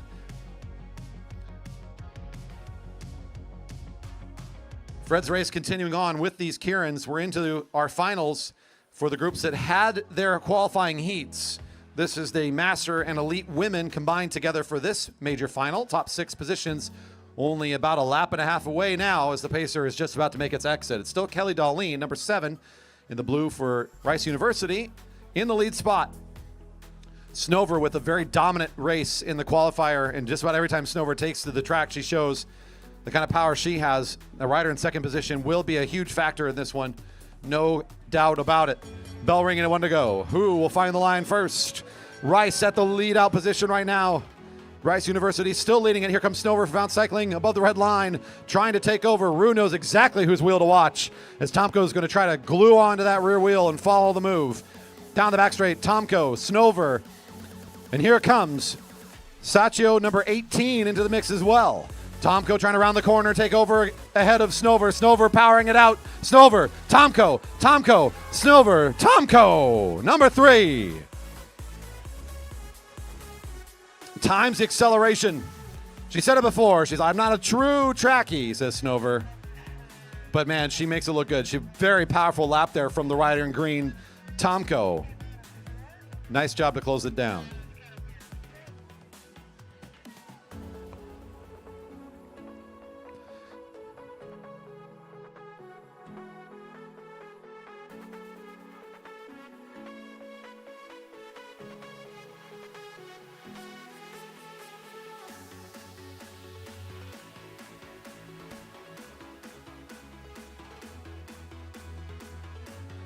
This is our final for the elite men. We've already qualified. Our top 6 will be coming up shortly. This group is letting out right now by Stan Douglas, Shogun of Seattle. In position 2, William Huang of the Jerry Baker Juniors. Pardon me, that is not the correct order. I will read it as they get over here. Come on now. Serge Malikian in the orange is in position 2 with the white helmet of the orange jersey. Right behind for Liquid Velo, that's David Magnuson, number 130. Keegan Fairbanks, number 111 in the Stars and Stripes in position 4. Right by him now, there's William Huang of the Jerry Baker Juniors. Ryan Havel for ACT, formerly at the back there, starting to move up a little bit. Liquid Velo has Luca Ostertag Hill currently at the back of the lineup. On the live stream, you're getting a good look there at the Power Ranger himself, Stan Douglas, racing in tonight's red Power Ranger kit. Always a good look on a Friday night. Still in position 1. The rest of the field, though, has all decided to race above the red line. Malikian wants to reposition, and it does look like no contest will come from Douglas as he'll back up a little bit. Now your rider in orange has found the bike. The lead out position will be his. And right at the key moment of the race, as the Pacers pulled out of the way, Malikian will take that invitation to just go, go, go. He's got a really good kilo effort. This might be the way to try to win this minor final, pardon me, as he hits the home straight with 1 to go. Malikian in a great turn of speed at the front. Douglas trying to recover. The Power Ranger not yet able to find the boosters he needs. Maybe one of the juniors can do it here as Keegan Fairbanks is trying to come up alongside of Magnuson and take over at the front. Is that Havel also repositioning? No, he's not there. That's Liquid Velo now getting in position. Ostertag Hill trying to come alongside, but it's been Malikian all the way around with a great race. The junior, Keegan Fairbanks, comes across the line second in this minor final.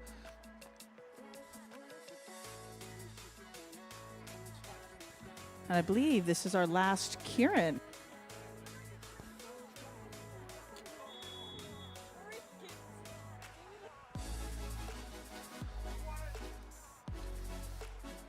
I don't know, that was the voice of an angel just came on and just reminded me that this is our last final. That was our last Keirin. That was great. That was actually really helpful. I was just starting to scramble for the schedule when that came on.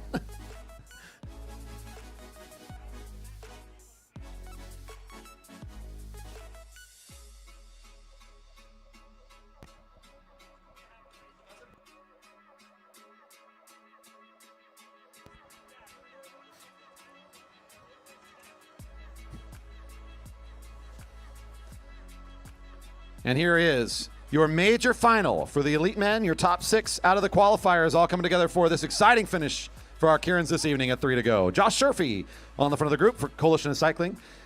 Guild behind him, Coalition of Cycling Racing Team. Behind him for the Jerry Baker Juniors race team, that's JC Pyle. Wyatt Paul, number 103 for Waterline Racing in position 3 with the white helmet. Right behind him, Merrick Gallagher for the Jerry Baker Juniors, wearing some national colors this evening. Summer Newlands in position 5.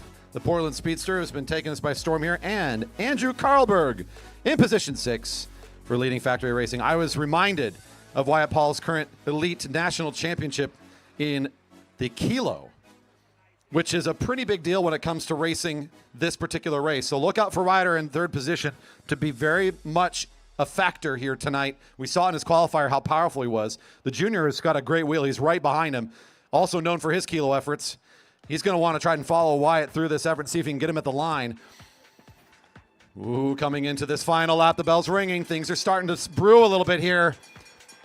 Newlands gets things going first. JC Pyle from the front starts to respond. The junior is in the lead of the field right now down the sprinter's lane. The second line effort is going to be Waterline Racing, though. Here comes Wyatt Paul. He's going to take over down the back straight. Merrick Gallagher can't hold on to the power. Look at the acceleration in this. Kilo champ, no kidding. Look at the power. Off and away. Good to see this acceleration back of the track. Wyatt Paul crushing the kilo at Fred's race. Woo! Dialing up a big one here tonight. Once again, great to see that name back on our list and showing us what it's all about. Did Wyatt he Paul. kilo the Keirin? Not quite. Oh, okay. No. Yeah, that was about 300, 350 meter effort. They're coming around, though. And then I think we're going to do a crossing here So before our scratch race people to the rail, we're going to get some crossing going on.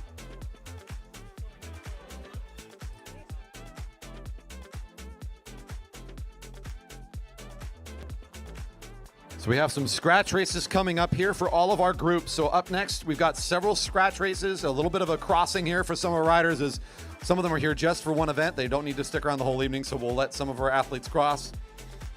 This is a good time right now before scratch racing starts. Otherwise, pick a side and stay to it. Keirin Racing, oh my goodness, what a great show tonight that was. Congratulations to all of our athletes. So many medals to be going out later tonight. Fred's Race continuing on with Scratch Race Championships for all of our groups, starting shortly. All right, we're getting the signal to come onto the rail. This is Masters Men's Scratch Race 50 Plus. To the rail.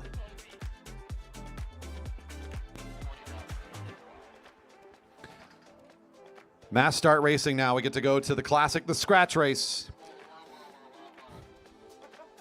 15 laps will be on our lap cards for this group. We'll get them started after a neutral lap, and that's after, of course, we get our final instructions that are sent away from our officials. Scratch Race Championship for Masters Men 50 Plus, about ready to start.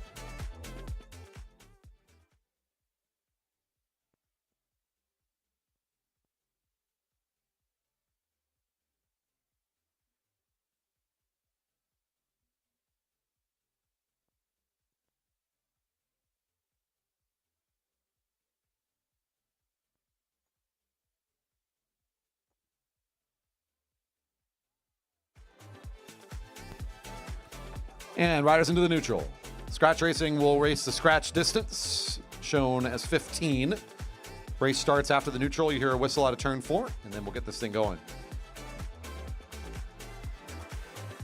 Once again, there is a race within the race. This is a 50-plus group, but there are essentially 5-year break points for age categories for our riders to be competing when it comes to Masters racing.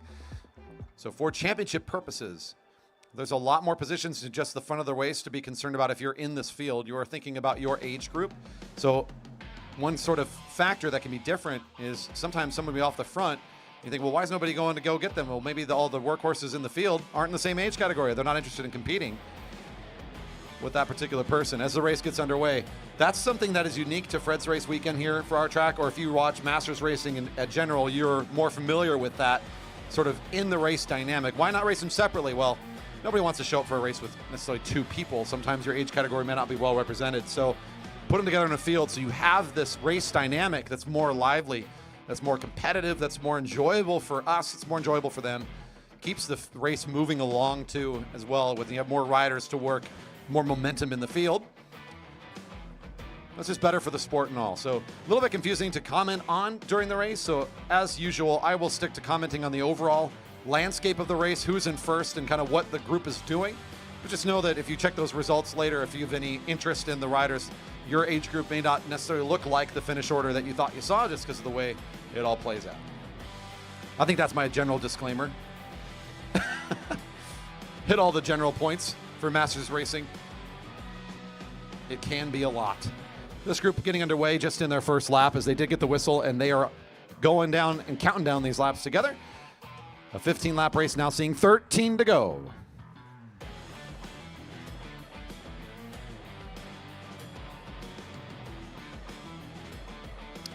Unfortunately, despite my excitement, live chat says that was boring, Wyatt. Yeah, Genoway is giving you a hard time. I mean, try better next time, I guess. I tried to make it exciting. I was trying to help, you know. That's a criticism of me as much as it is of you. We'll figure it out.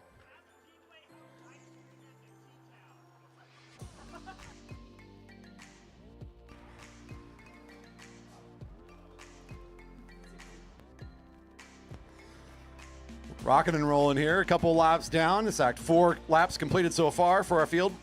You're going to see a lot of this sort of cooperative racing early on, as I call it. This looks like we're on a team ride for a portion of the race. Oftentimes in these scratch races, when there's no built-in incentive, a certain number of these laps, your riders are going to see this in neutral position. Pretty stretched out, single file. Everybody's taking their turns, taking their pole at the front. Some will take their full half-lap pull. Some will take shorter, depending on how selfish they're being in their efforts or just how they're feeling overall this evening at the speed that they're currently traveling. But other than that, it's going to be a fairly cooperative moment here. And the closer we get to the end, the more likely that these riders are going to start doing things that are a little bit more directly competitive with each other, whether it's sending forth an attack or just positioning a little bit more greedily within the field. Still early on in this one. Seeing 10 to go.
Couple more laps completed. They just continue to work mostly together here. That's Andy Lynch on the front.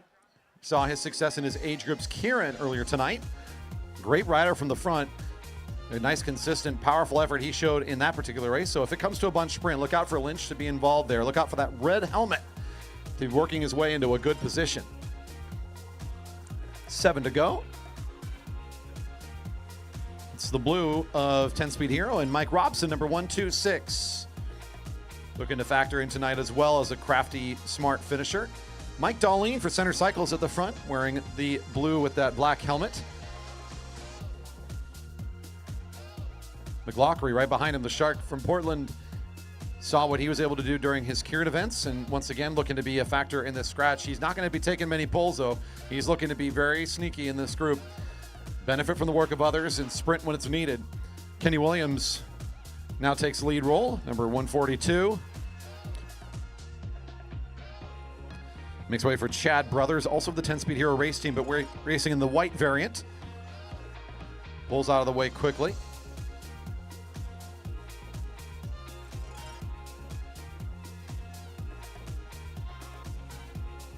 Scratch racing here for our Masters well underway. Now we're kind of getting into that moment where things are getting a little bit more short distance. More opportunities for attacks might start coming, and that's what the riders are thinking too. They're riding above the blue line, slowing down a little bit. There's hesitation as they're starting to wonder, where will the next move come from? I don't want to work for anybody else. It's getting close to the end.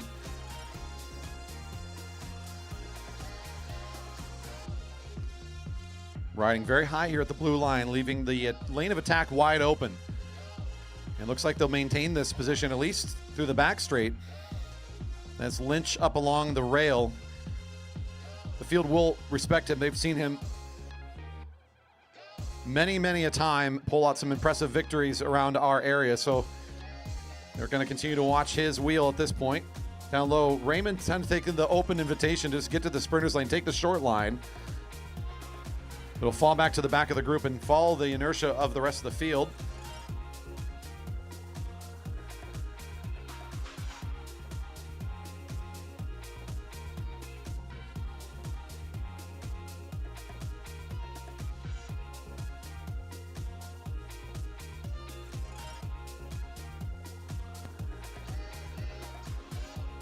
New lead rider takes over at the front, up along the railing.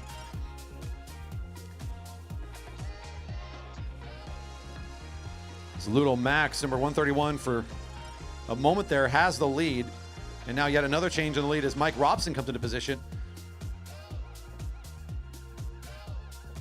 So Robson now on an attack here, stretching the field out ahead of the bell lap. There's Ludo Max right there with him. McLaughlin follows the attack and then pulls up once it's been caught. Now Lynch happy to take the front again at 2 to go. We'll start to really drive this thing. Kenny Williams will follow on the wheel.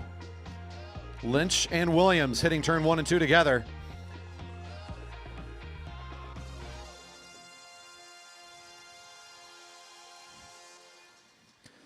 Chad Brothers joining in to make this a very good group of 3. Lynch, Brothers, and Williams. But they were looking back. They're letting this get together a little bit here.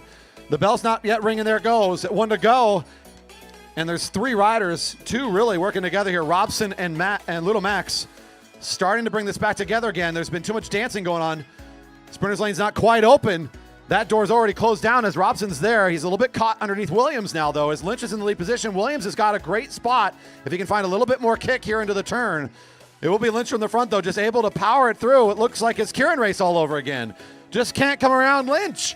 Once he's got the front, he's not going to let you take it away. Andy Lynch from the front. Kenny Williams second across, and I think that's going to be Robson right there for third. And our 15-lap scratch is all wrapped up. All riders will exit on the back straight. Lynch does another one from the front. A couple more finishers before we'll invite our next group up. Thank you for your patience.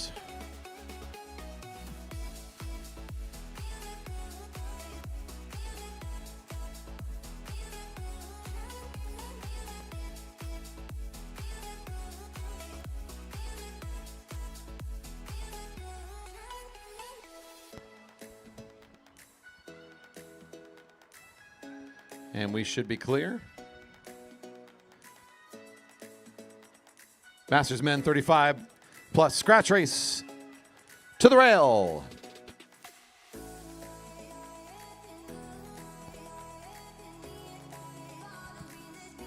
The Fred C. Rayberger Memorial Championship Series this weekend of racing. Brought to you, of course, by all of our friends here at the Marymore Velodrome Association, the nonprofit that runs our velodrome. All of our great volunteers and staff, officials, and all of our athletes that are here tonight to make racing possible. Thank you for joining us all for this evening. This is our session number 1 of this annual tradition. Our next scratch race and championship for the 35 plus Masters Men is about ready to start. 20 total laps.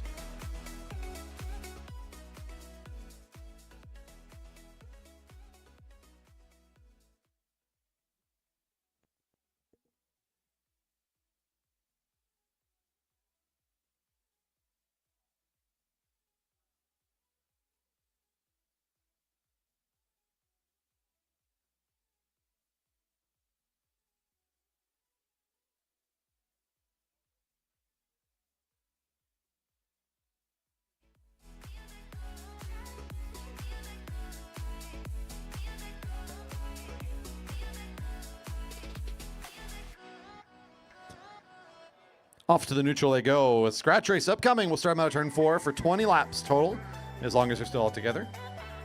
Once again, a championship within the championship here. There are different age categories to be represented. We'll be talking about the overall race throughout this action as it unfolds.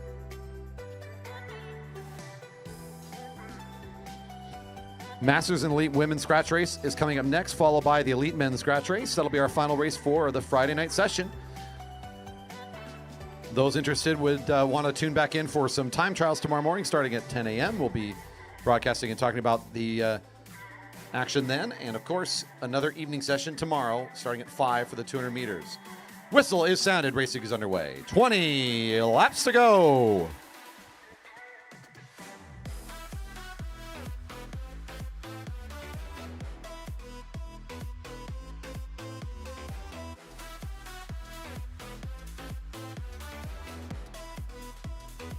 Andrew Martin at the front to start this thing off. Your champion from his age group back in the Keirin as well. Seen many great finishes from him. He's going to set the pace right away. Serge Malikian wearing some new race numbers fairly recently, upgrading from Cat 3. Has had a good season and a half here at the Velodrome. Finds himself at the front of the group now. Sam Frigo, number 129. Coalition now takes over. Some quick rotations going on here as our riders are taking very fast early laps, but half lap poles each. It's about 200 meters before they'll get out of the way and let the next rider take charge. Alex Siegel now for Waterline Racing at the front, right behind Frigo. And Martin, who doesn't want to go back after his pole. He stays at the front. He wants to continue to watch the action here. Frigo pulls up And that prompts Siegel to follow him, as well as Martin, who now all fall in behind Grinsel. And when Grinsel loses energy, the rest of the field pulls up and follows. Chip Chase from Liquid Velo sees open track and jumps right in. So up and out of the saddle, Dave Chip Chase off and away now, trying to re-accelerate this field. This is encouraging 4 or 5 riders, like one at a time. They're peeling off from this field, and just enough of them are going. Now it looks like everybody's got to go. So Chip Chase and crew get a response. The field is now moving. That's Matt Beers, number 437 in the black, that catches onto the wheel and is now the lead of the race. Down the back straight, Beers and Chip Chase. As they hit this corner, the field is almost breathing down their necks. Chip Chase thinking about leaving that sprinter's lane and letting the field take over, and that's what he'll do as they hit the home straight. 16 laps to go.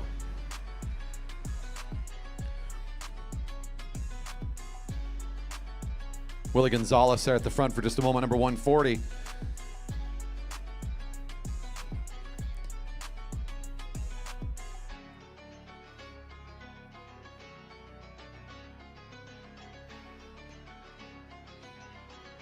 Lots of ways to keep up to date with what we're doing here. Of course, the first place to always point people if they want more information about what we're doing, don't forget our website, velodrome.org. It's a good one, velodrome.org, where you can learn all about our racing programs. A very helpful link on that website is the calendar page. It links directly with some Google calendars of all of our events.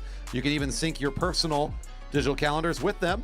Very convenient way to stay up to date with the things that matter. You can just have the race schedule. You can have junior training. You can have whatever things you need and pull it from there. That's velodrome.org/calendar, or just use the top navigation bar to find it conveniently as well.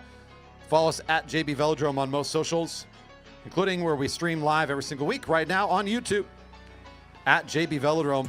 Riders here or spectators here, if you want to pull up tonight's live results and review how things have been going, velodrome.org/live also has the link for tonight's live stream. So double dip, go check your results, and then go jump on YouTube real quick. Hit that thumbs up before you leave.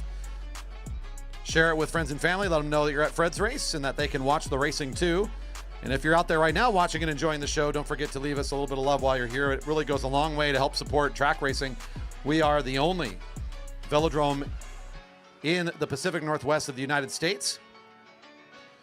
And we continue to develop and build and grow despite the challenges that our facility has faced and many across the country have faced. Your support means a lot. So thank you for visiting us and being a part of it today.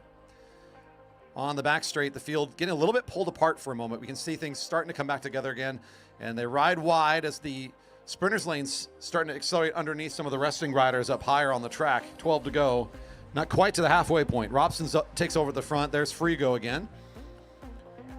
Willie in the black kit, number 140 at the front for just a moment, pulls up quickly, and the field will slow down on the efforts as Ryan Havel also doesn't appear to want to keep this thing going too fast at the moment. Siegel in the blue, Waterline Racing, just starting to kind of sneak his way forward. Not getting a whole lot of response except for one rider from Dyna Racing now. So a couple riders off the front, and the field kind of watching this one roll for the moment. 11 to go. Siegel on the front.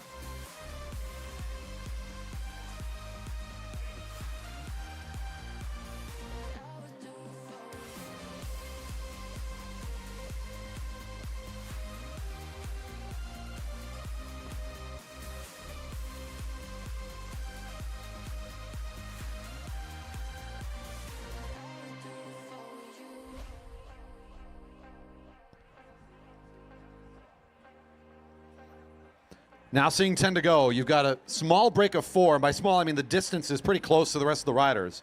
So not a huge gap here, but Peter Snoblin's determined to go get them back. That's the rider that just pulled up for that bridging group of 4, about to make it that front group come together, maybe have the field sort of spreading out and then recombining at the front here after this acceleration.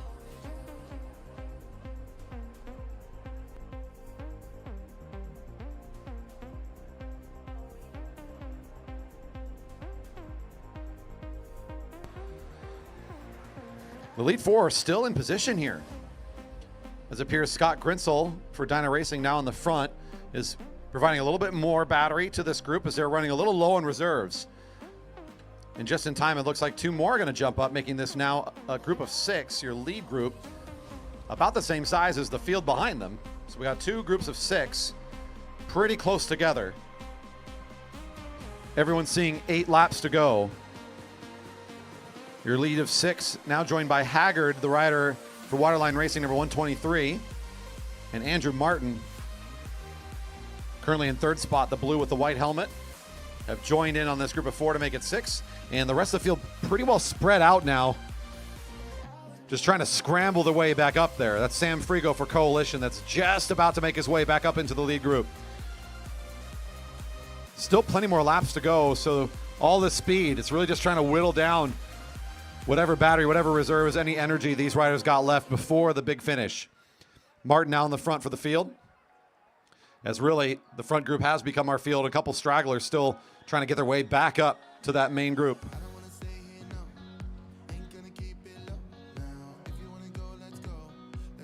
This is kind of the final burn here. If you hold on through this, you're going to be eligible for that final group sprint. If you can't hold on to this one, this is going to thin the group down a little bit. As you've seen, it's kind of pulled things apart a little bit. This is a test. And if you pass, you can still throw down for that final sprint. That's been the challenge here. Malikian making his way back up, the rider in orange, and the group rides above the blue line. The work is done for now. Time for some oxygen to get back in. That was some serious work being spent there at the front of the field of several quick laps. And they'll ride very high here.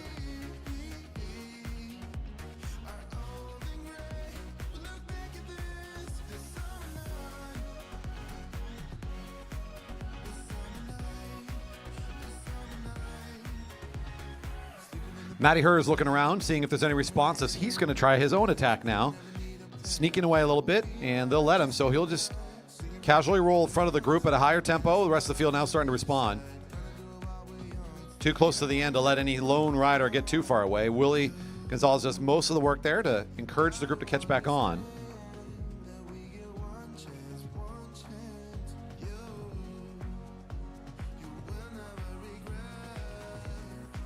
Four to go. Martin on the lead of the field right now, well above the blue line. Everybody following his lead.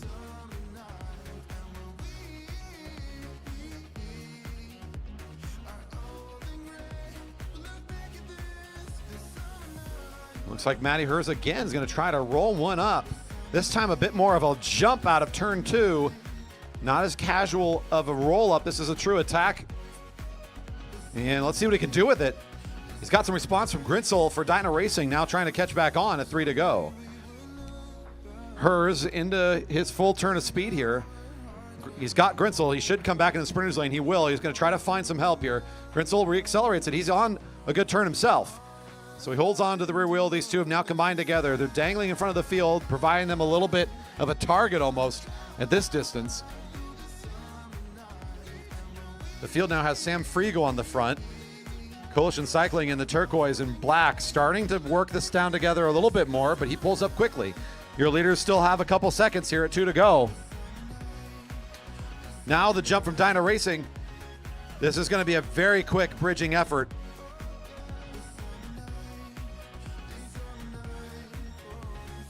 And now the overpass in turn 3. Into the bell lap, a well-timed cover move here. This could be the race. 1 to go. 1 to go. 1 to go. Andrew Barton now on his own attack out of the field, trying to catch down this lead rider. Perfectly timed on the final lap. Will it be enough? It looks like it will be. Down the back straight, Martin, no problem. He'll overtake. Who's next? Frigo's trying to hold on to Martin's acceleration. Martin times it perfectly. Well executed scratch race for the rider from 10 Speed Hero, and he'll do another one tonight. Showing off this evening for his squad. 10 Speed Hero with a nice win here tonight in the scratch. Sam Frigo across the line next. There's Willie Gonzalez going 2 and 3. And that'll do it for the scratch. Riders will exit on the back straight.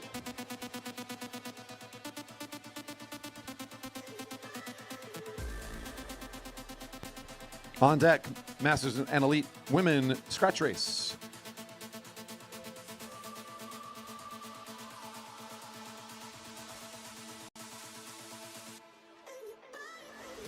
Hold for just another athlete just for a second here.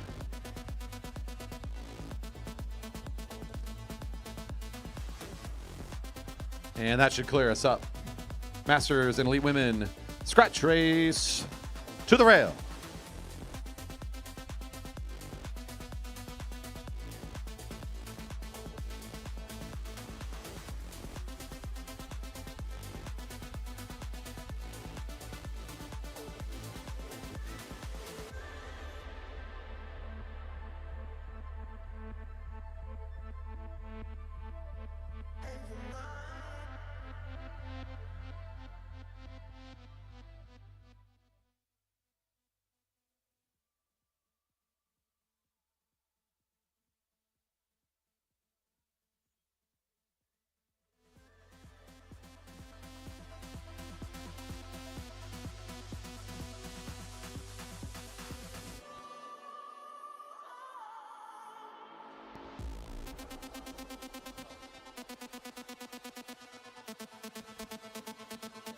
The riders now in the neutral for their 20-lap scratch race. Masters and Elite Women.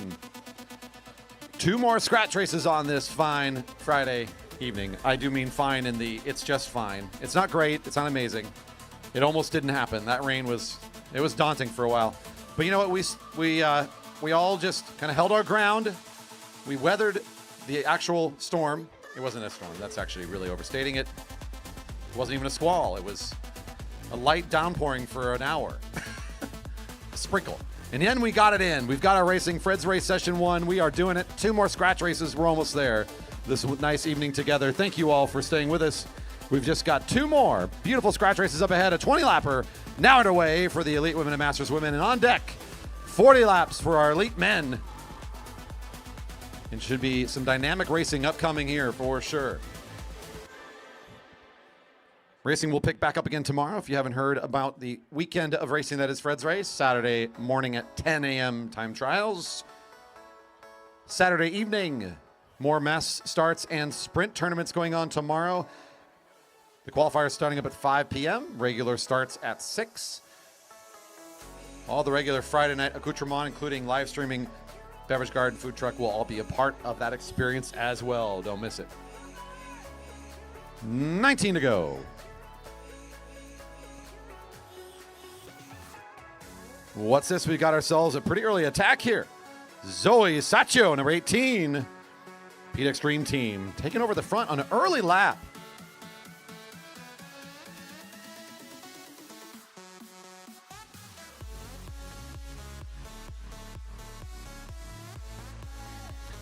Sending a quick one here. Zoe's kind of warming up the field on this first lap and testing out the legs, looking pretty quick out here.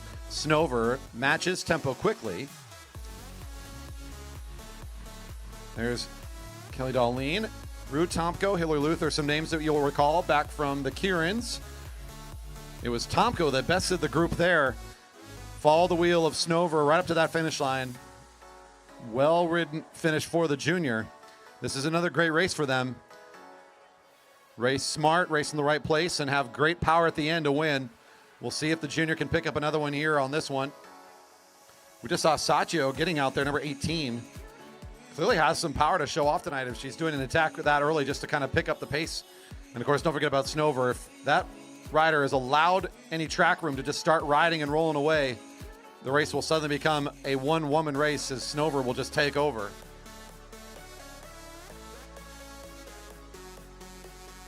There's a saying in there. So it's over, Snover. It's over. It's not over until it's Snover. That's pretty good. We have to use that one. You hear that one, Lexi? It's not over till it's Snover. Not bad. Not bad. We're going to keep playing with that. Going to keep that one around. There's something there. 4 off the front now. That will make up our field, really, as the rest of the riders. We have a couple of bunches of 2 that will make up sort of the straggling groups now off the back. The front of the race coming in the home straight is this group of 4. Everyone else in pursuit of this very quick group of 4 athletes. Speaking of which, there's Snover at the front, driving the current pace of that group. There's Saccio again, number 18. Right behind, that's Rue Tomko, the black and the blue of the Jerry Baker Juniors team. Hillary Luther is the rider currently now in third spot. She's moving up one via this rotation of the riders during the exchange of the lead. Leader seeing 14 to go. 14 to go.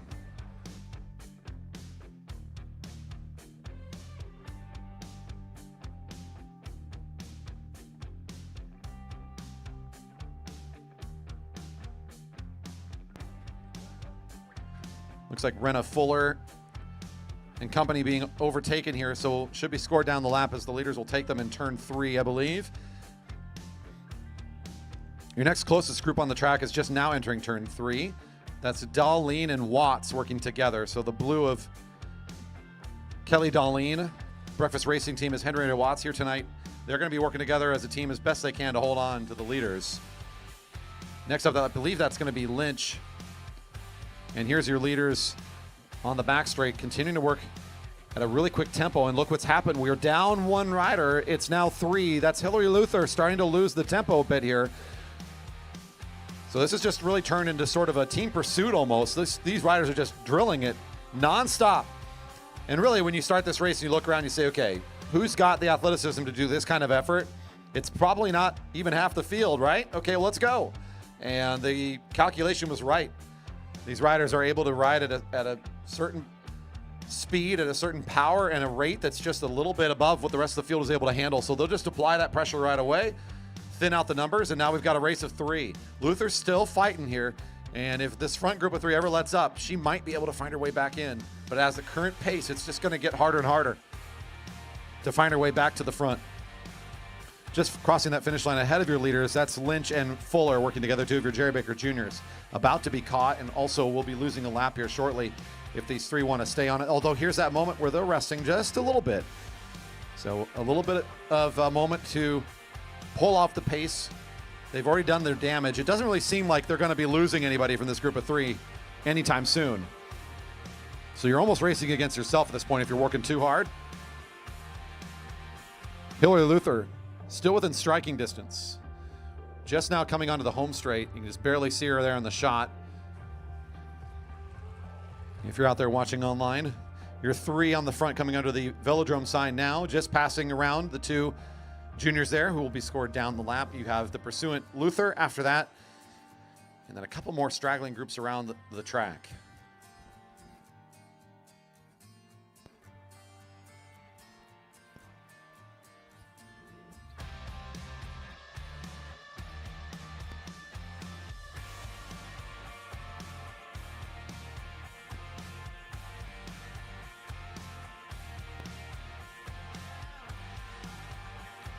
Leaders saw 9 to go. Everybody, as they're coming through now, sees 9 laps to go. Another group getting found here on the back straight.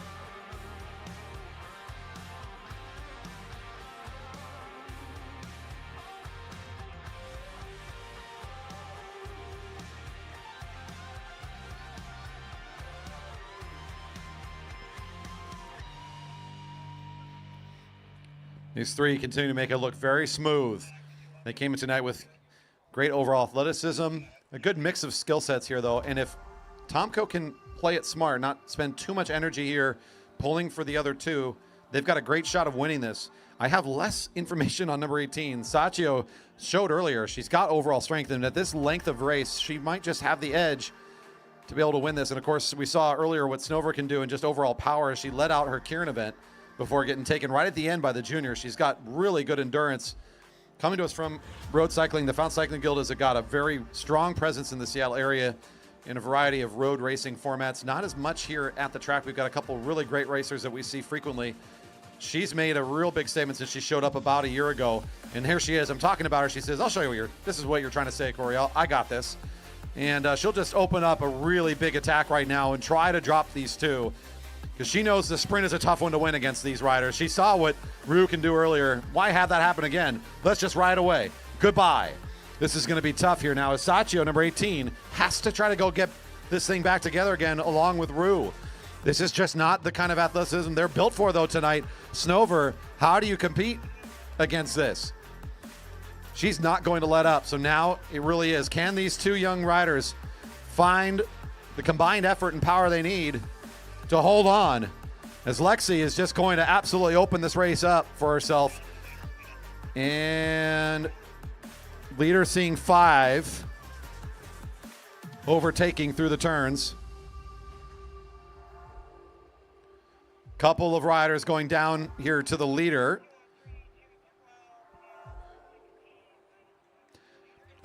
And we'll score them on the lap based on the leader's position, it sounds like, at the moment. So just to kind of keep things nice and simple, because we are in several different places with our fields. You'll notice in the middle of turn 4 right now as you're chasing 2. That's Sachi on the front. They're trying to give them some help, say, go get her. They've only got 4 laps to do it. A big effort here for these two.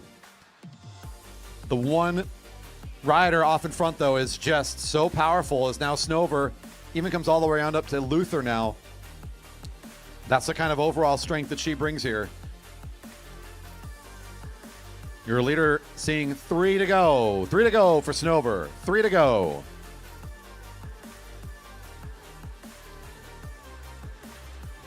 $14 gets scored as being caught by your leader, so 2 more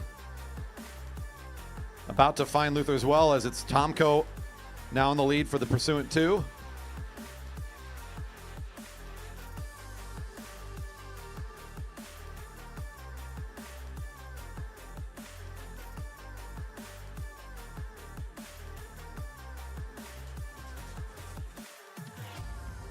Two to go.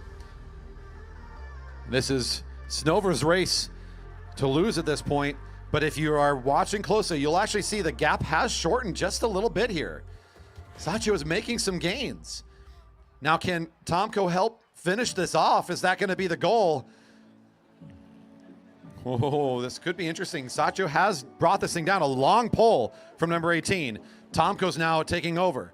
Can they find the combined power? They've been out behind so long, they're closing it a little bit. Snover just has 1 more lap to go tonight, just 1 more lap. You can see she's really digging deep. The kids start to catch. Here comes number 3.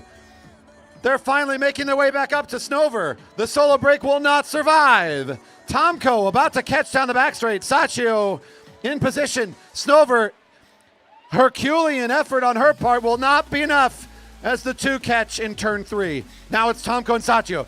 Tomko from the front. Can they hold on? Can they hold on?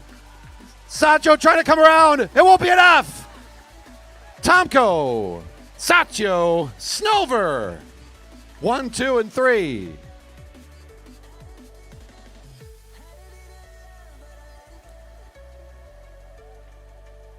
And that's a finish for a scratch race.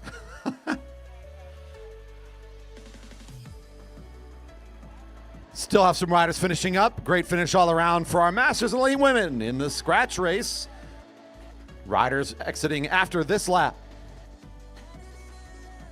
That was something there. What a fun moment there at the end is Snover. What an impressive athlete again tonight. So incredible. I'm impressed that she was able to hold off those 2 for so long.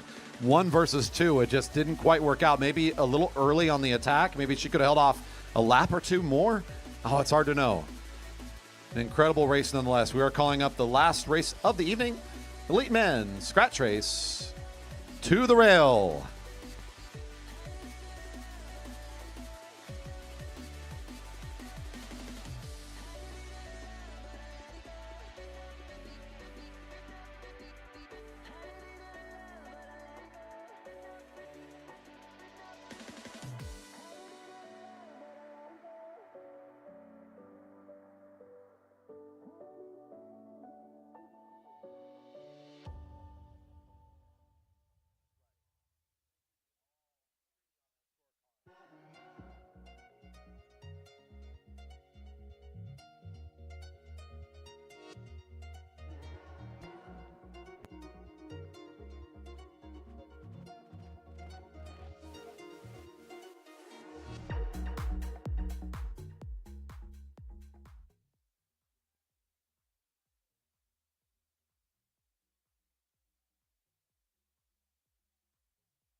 And your final race for our first session tonight for Fred's race. This is the Scratch Championship for elite men. Now, when they sign up to be elite, it's just elite. There's no age category here. This is elite. So one podium for this one. It's pretty straightforward. And with this many riders, it makes for a nice race format. It makes for a good competition. Some of your riders here may even double dipping, as I can see a couple out there that raced in their age category and are back out here in the elites, knowing they have a shot to be in a top 3 in more than one race tonight in the Scratch. I'm looking at least a couple of riders over there that I saw race in their age category earlier for Scratch racing and then are back out for more. And it'll be fun to see how they can compete in what will be a very quick group. This has got some great riders showing up tonight. A couple of names we haven't seen in a moment. Really good competition all night long. And here again, looking forward to see what this 40-lap Scratch race can put together for us. Merritt Gallagher will get things going right away on the opening of this first lap. And already single file and at very quick speed to start the race.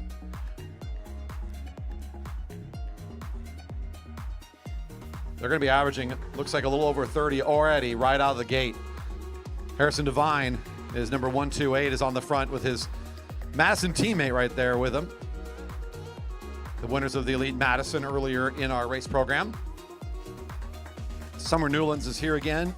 She's on the front currently, and our rider out of Portland who been doing some really great racing here in 2025. Tyson Danielson with a short pull at the front for Waterline Racing. Alex Siegel coming up next for that team, seeing 38 to go. Right behind him in the Stars and Stripes, Keegan Fairbanks, number 111. David Magnuson for the Liquid Velo race team, number 130, is back in the race. That looks to be Mike Robson for 10-Speed Hero, another one of our double dippers this evening. He raced earlier for his age category, and he's back again. Ludo Max, another one of those riders that has raced twice this evening for Scratch Racing. Chip Chase, also of the Liquid Velo team, will pull up pretty quickly for this one.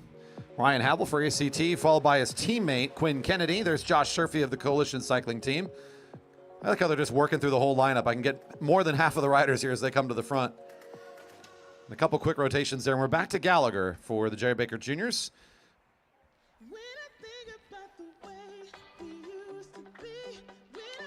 Looks to be Max Haggard right behind him, racing for Waterline Racing.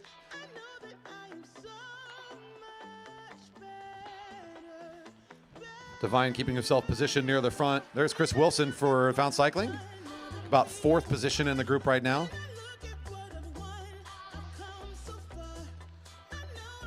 We got Serge Malikian in the orange, kind of midfield right now. Right in front of him is Andrew Martin for 10-Speed Hero.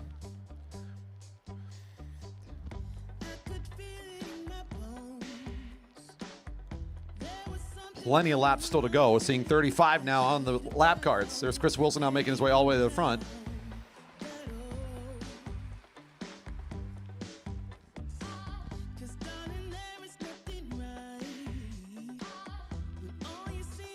I think I said 36, but I believe they were saying 35. If I may have miscalled that, my apologies.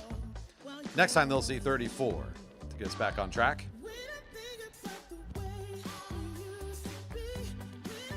Riders, we're seeing 34 to go. 34 laps to go. 34 on the lap cards. Martin on the front now. Some pretty frequent rotations going on here. A little bit of trial there at the front. Nothing too determined of an effort, as you can tell by the back half of the field, sort of bunched up just a little bit. So some moderate tempo here. We started at about 30 miles an hour. We're now sitting comfortably under that limit. Kind of in the mid to low 20 mile an hour range as the field is a little bit more tepid here on this part of the race. 40 laps is a pretty long distance for a Scratch, especially still in June. We're not into the back half of our season. Sometimes we'll end our regular season with some of these lengths pretty frequently. So this is a pretty big event for this time of year. Our 400-meter track, remember, it's about a mile on average every 4 laps you go around here, so, or a little longer, especially if you're not always down the sprinter's lane. So I'll give you a sense of the distance of this race.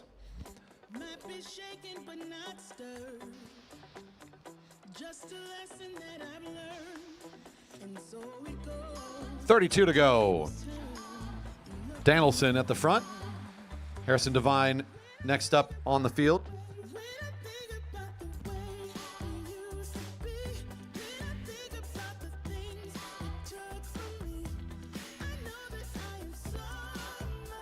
A little more speed here out of Chris Wilson at the front as he takes over. You can see that's really bringing up some of the riders now and starting to stretch it out. But his attack is not going to be anybody else's. He's just, as he pulls up the rest of the front group, they'll pull off the power a little bit themselves. Now allowing Martin to come up to the front and riders falling comfortably behind him.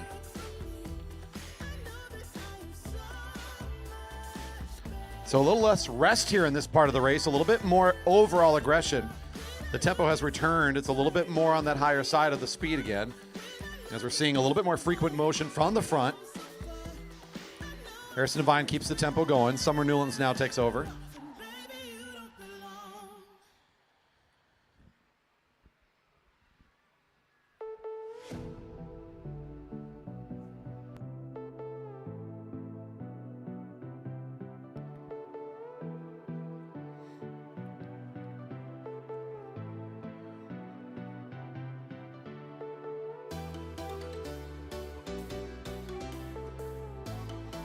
There's Quinn Kennedy, number 132 for ACT. Chris Wilson, Merritt Gallagher at the front of this field, and it is, you can hear them as they go by. A little bit of up going there from the back. It's going quick. They need help to keep this thing together. It's again, there's just a little bit of acceleration, a little bit of yo-yoing going on here now, actually, is after a couple laps again, we go slow way down. Someone's going to pick up the pace again here quickly. Sprinters lane's wide open for Summer Newlands. She'll take back over and get the pace rolling again. See how long it takes for riders to start responding here. Harrison Devine right on the wheel. Josh Sherfy, number 110 for Coalition, also up here towards the front. Chris Wilson. So a lot of these names that have been near the front are staying near the front, kind of keeping the pace pretty high.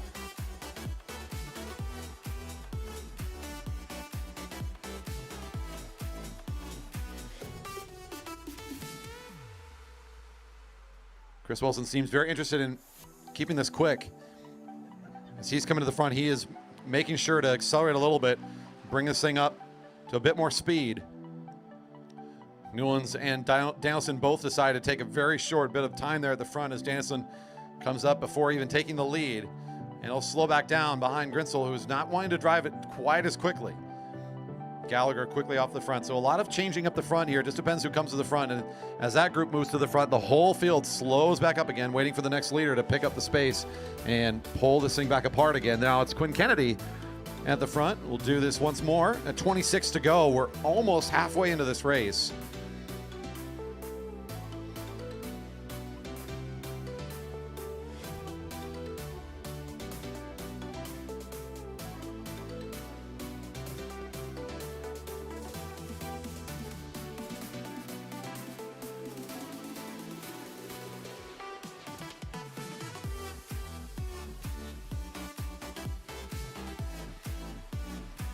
.25 laps remain. Things kind of falling into place here. A lot of the same things we've been seeing. Certain riders not so interested in taking over at the front too much. Here's one who's been being a bit passive for a while. It's Gallagher. So now he'll take his own turn, kind of re-picking up the tempo and applying some pressure to this whole field.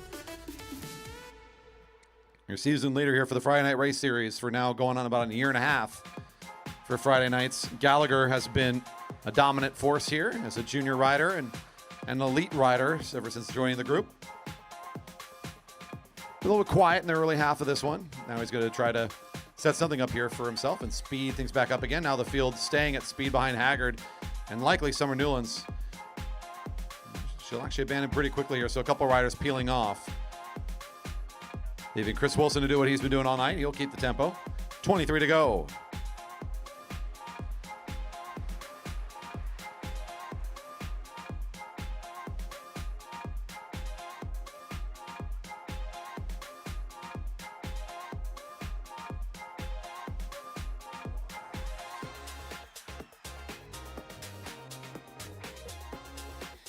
Riding well above the blue line. Everybody recombining themselves. all this effort, and really there's not been a whole lot shown for it yet. We don't see anybody peeling off. We're not losing any riders. It's just ticking away at everybody's overall power here. One less effort later for the big finish. Harrison Devine going to keep the pace going here. Another attack for Harrison at what he saw was 22 to go.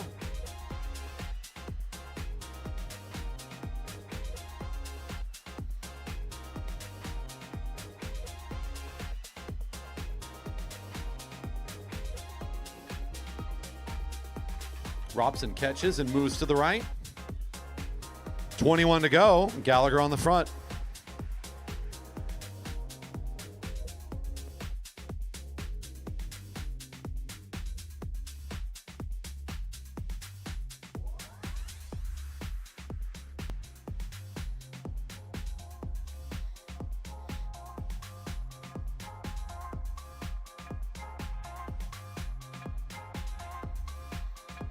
Riders all going into reserve mode here at the halfway mark, sitting above the blue line again. So we've just seen this kind of pick up and slow down tempo.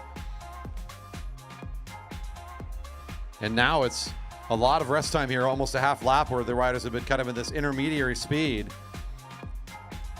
Gallagher on the lead of the lap right now with Max Haggard right behind. That's Robson, currently in third position.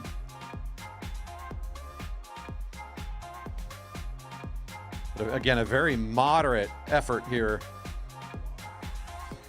with still quite a bit of distance to race. Interested to see how all of this will play out in the end. This is quite a bit of effort that's been spent by the field in this kind of recovery attack mode. The field slows down, someone attacks, everybody's got to speed up and keep it together. Slow down, attack, slow down, attack. That's certainly going to take something out of these riders in different ways than we can possibly perceive right now. So again, my wondering is what is the payoff going to be? What is that going to look like at the end? Obviously, your overall strongest athletes, they've got the endurance to kind of handle all of these attacks. It gives them that advantage for the finishing kick.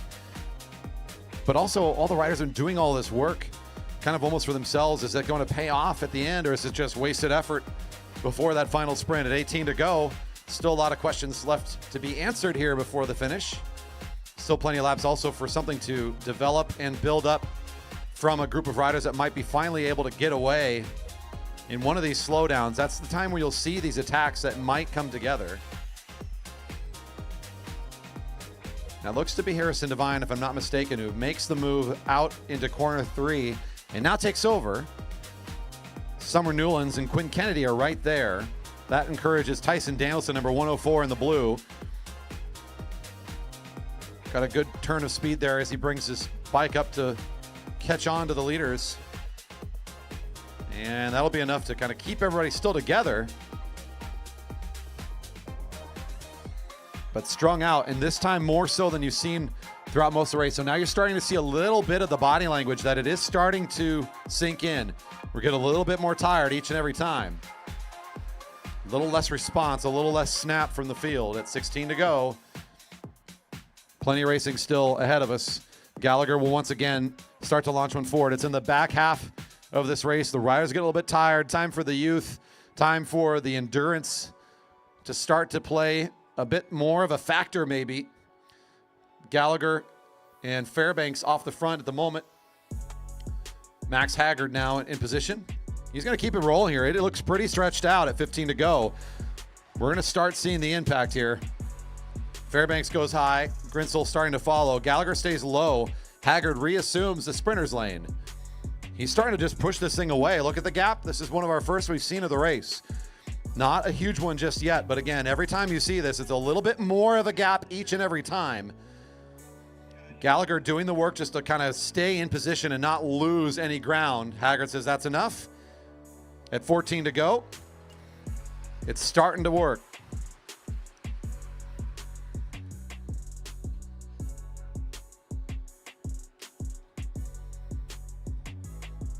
Quinn Kennedy now on the front, not sneaking away from anybody. Everybody's got a pretty good eye for this rider moving to the front. Harrison Devine right there as well.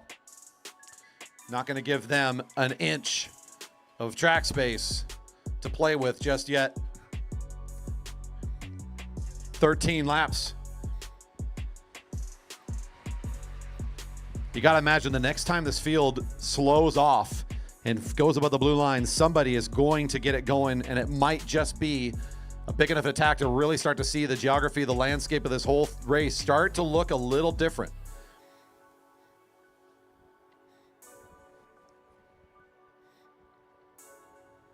Slowing down now into turns 3 and 4 above the blue line. Everybody's finding their place to rest and hide. 12 to go. Not the attack necessarily that we might be expecting, as it's just kind of a casual move in the sprinters lane from a couple riders. Still nothing really developing here. Ludamax, Josh Sherfy off the front though, and Gallagher will join in. This is kind of a sneaky pull away here, as in they're letting this happen. Robson positioning himself as well. I don't see a lot of attack and go mode on the front though, so it's going to be pretty easy for Quinn Kennedy to just position themselves right up at the front very quickly. So that brings the rest of the field moving as Kennedy encourages the acceleration from everyone else. 11 to go. ACT on the front. Everybody else single file nearly all the way to the back behind.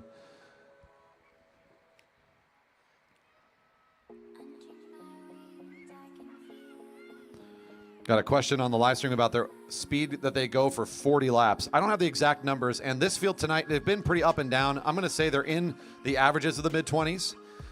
On the fast laps, they're hitting 30s. I'm not sure exactly where they're sitting right now.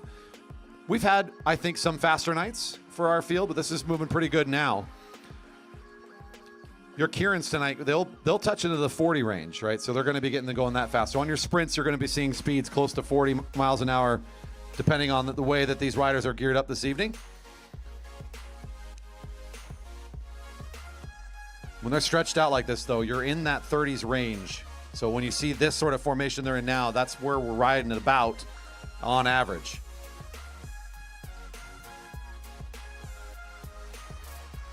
Riders are seeing 9 to go.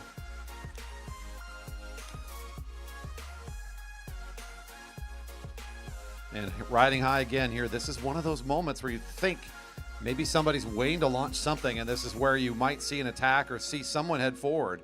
And this is where we've seen Grinsel do this a few times, where he's got these opportunities and he's been saving it up, and off he goes. So Grinsel for Dyna Racing is going to launch one forward. No response from the field as Chris Wilson wants to join on the action too. 8 to go. Havel from ACT, number 310, is out here as well. Grinsel passes over Havel pretty quickly, and now Wilson takes over as well. So now it's two riders side by side down the back straight. They're talking to each other. It's time to work together if they're going to get anything out of this. Robson launches fourth as well. The rider in blue with the black helmet thinks this might be a pretty critical time in the race. He still has a few laps to get up here and catch the leaders. 7 to go. 7 to go. Grinsel and Wilson. Harrison Devine starting to do some work for this field. It's going to start going quickly towards these leaders. Summer Newlands now also in position.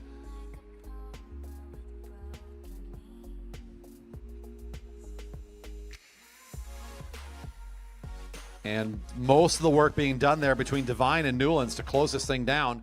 A bit more work here for Chip Chase, who will finish the job. And the lead gone. It's back together at 6 to go.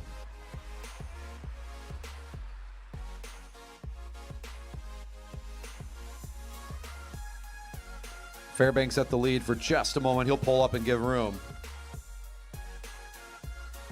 In broad daylight, everyone can see him, but still no response. They need a moment to catch their breath here. Max Haggard, a good time. He's going to send one himself. There's just one attack after another. Sit high, and then in comes the move. Haggard and Devine at 5 to go. Haggard and Devine off the front at 5 to go. Devine working his way towards Haggard. Robson on the lead of the field. Starting to pick up the pace a little bit here. Haggard is an all-in move. He's left everyone in chase mode. Devine saw it, couldn't quite respond quick enough, which is almost to the loss of both riders, really. Because if Haggard could have had a helper here, could have made a big difference. 4 to go. 4 to go. The pursuit is not fully organized. Newlands is putting in a pretty good effort here, though. Fairbanks will do some work as well. The junior is up and out of the saddle, trying to do something with the space he's got at the front of the field. Not much difference in the gap the last we saw it. Haggard's still up nearly 100 meters on the field, I'd say. 3 to go. Can he hold them off? They're sitting above the blue line. Can this happen? Can it work? This is an opportunity. Haggard could get a bit more time here, maybe a second or two on the field. Yeah, Fairbanks is back down in the sprinter's lane. He's going to try to keep this thing competitive. The junior Keirin not letting him stay up there for too long, but he'll spin things back up for the group. Newlands on the lead, not saying they're long. Gallagher doesn't want to do too much work. Haggard still has a good 100-meter lap. Lead right now, 2 to go. Devine in this tough position of trying to chase the leader. Oh, here comes the Stars and Stripes. Merrick Gallagher, a big, powerful move. He's got about a kilometer effort in front of him. This kid can do this, no problem. Here he goes. We've been waiting for Gallagher to have some top speed tonight. Off he goes. Catching 1. Catching 2. And catching that bell. Put your hands together for our final lap of racing tonight. 1 to go. Gallagher will not be stopped. What can you do against that type of speed for a lap and a half? Just so challenging. Gallagher doing just enough work to be in on the moves where he needs to be. A couple of attacks here and there. Let's go back to the field and check in where second place is going to be, because I don't think they're going to be able to catch. Newlands facing Martin now as we hit the turn. A familiar grouping. We're giving the applause for Gallagher as he'll appreciate the strong win. And behind, it's going to be Martin just ahead of Newlands.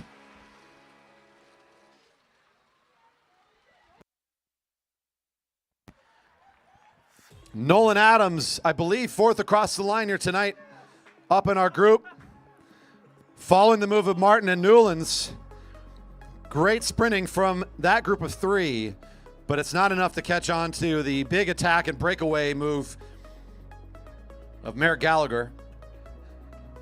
Can't say I'm terribly surprised, but still fun to watch.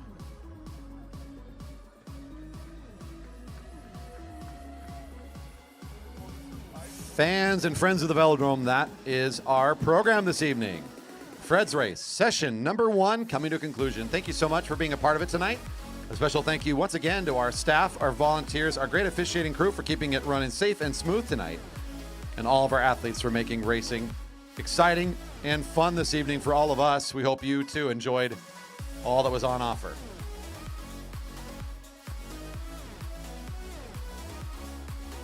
I believe podiums will be happening on stream starting shortly, post stream. Let's go. Oh, stream. I kill this sound. It's 10 o'clock. Got it. Yep. All right, just confirming. Yep, we're going to kill this. We're going to do podiums as fast as we can. Come on, Emily, you're up. All right, to show our last appreciation then to our fans, especially those who are online still, thank you for tuning in and enjoying this. If you found anything that we did today wonderful, helpful, entertaining, fun, exciting, thrilling, or anything in between, please leave the thumbs up and maybe a comment down below on this video. We'd love to hear from you. For all of our fans here in person, we really appreciate you making it out to the Velodrome and making tonight's racing environment lively and fun for everybody. Beverage Garden is still open. We'd love to have you hang out and join us for a little bit longer. We'll start doing podium presentations very shortly. For now, we'll be signing out, live streaming coming back up again tomorrow morning for the time trials. And we look forward to hosting you for more great racing action right here at the Jerry Baker Memorial Velodrome.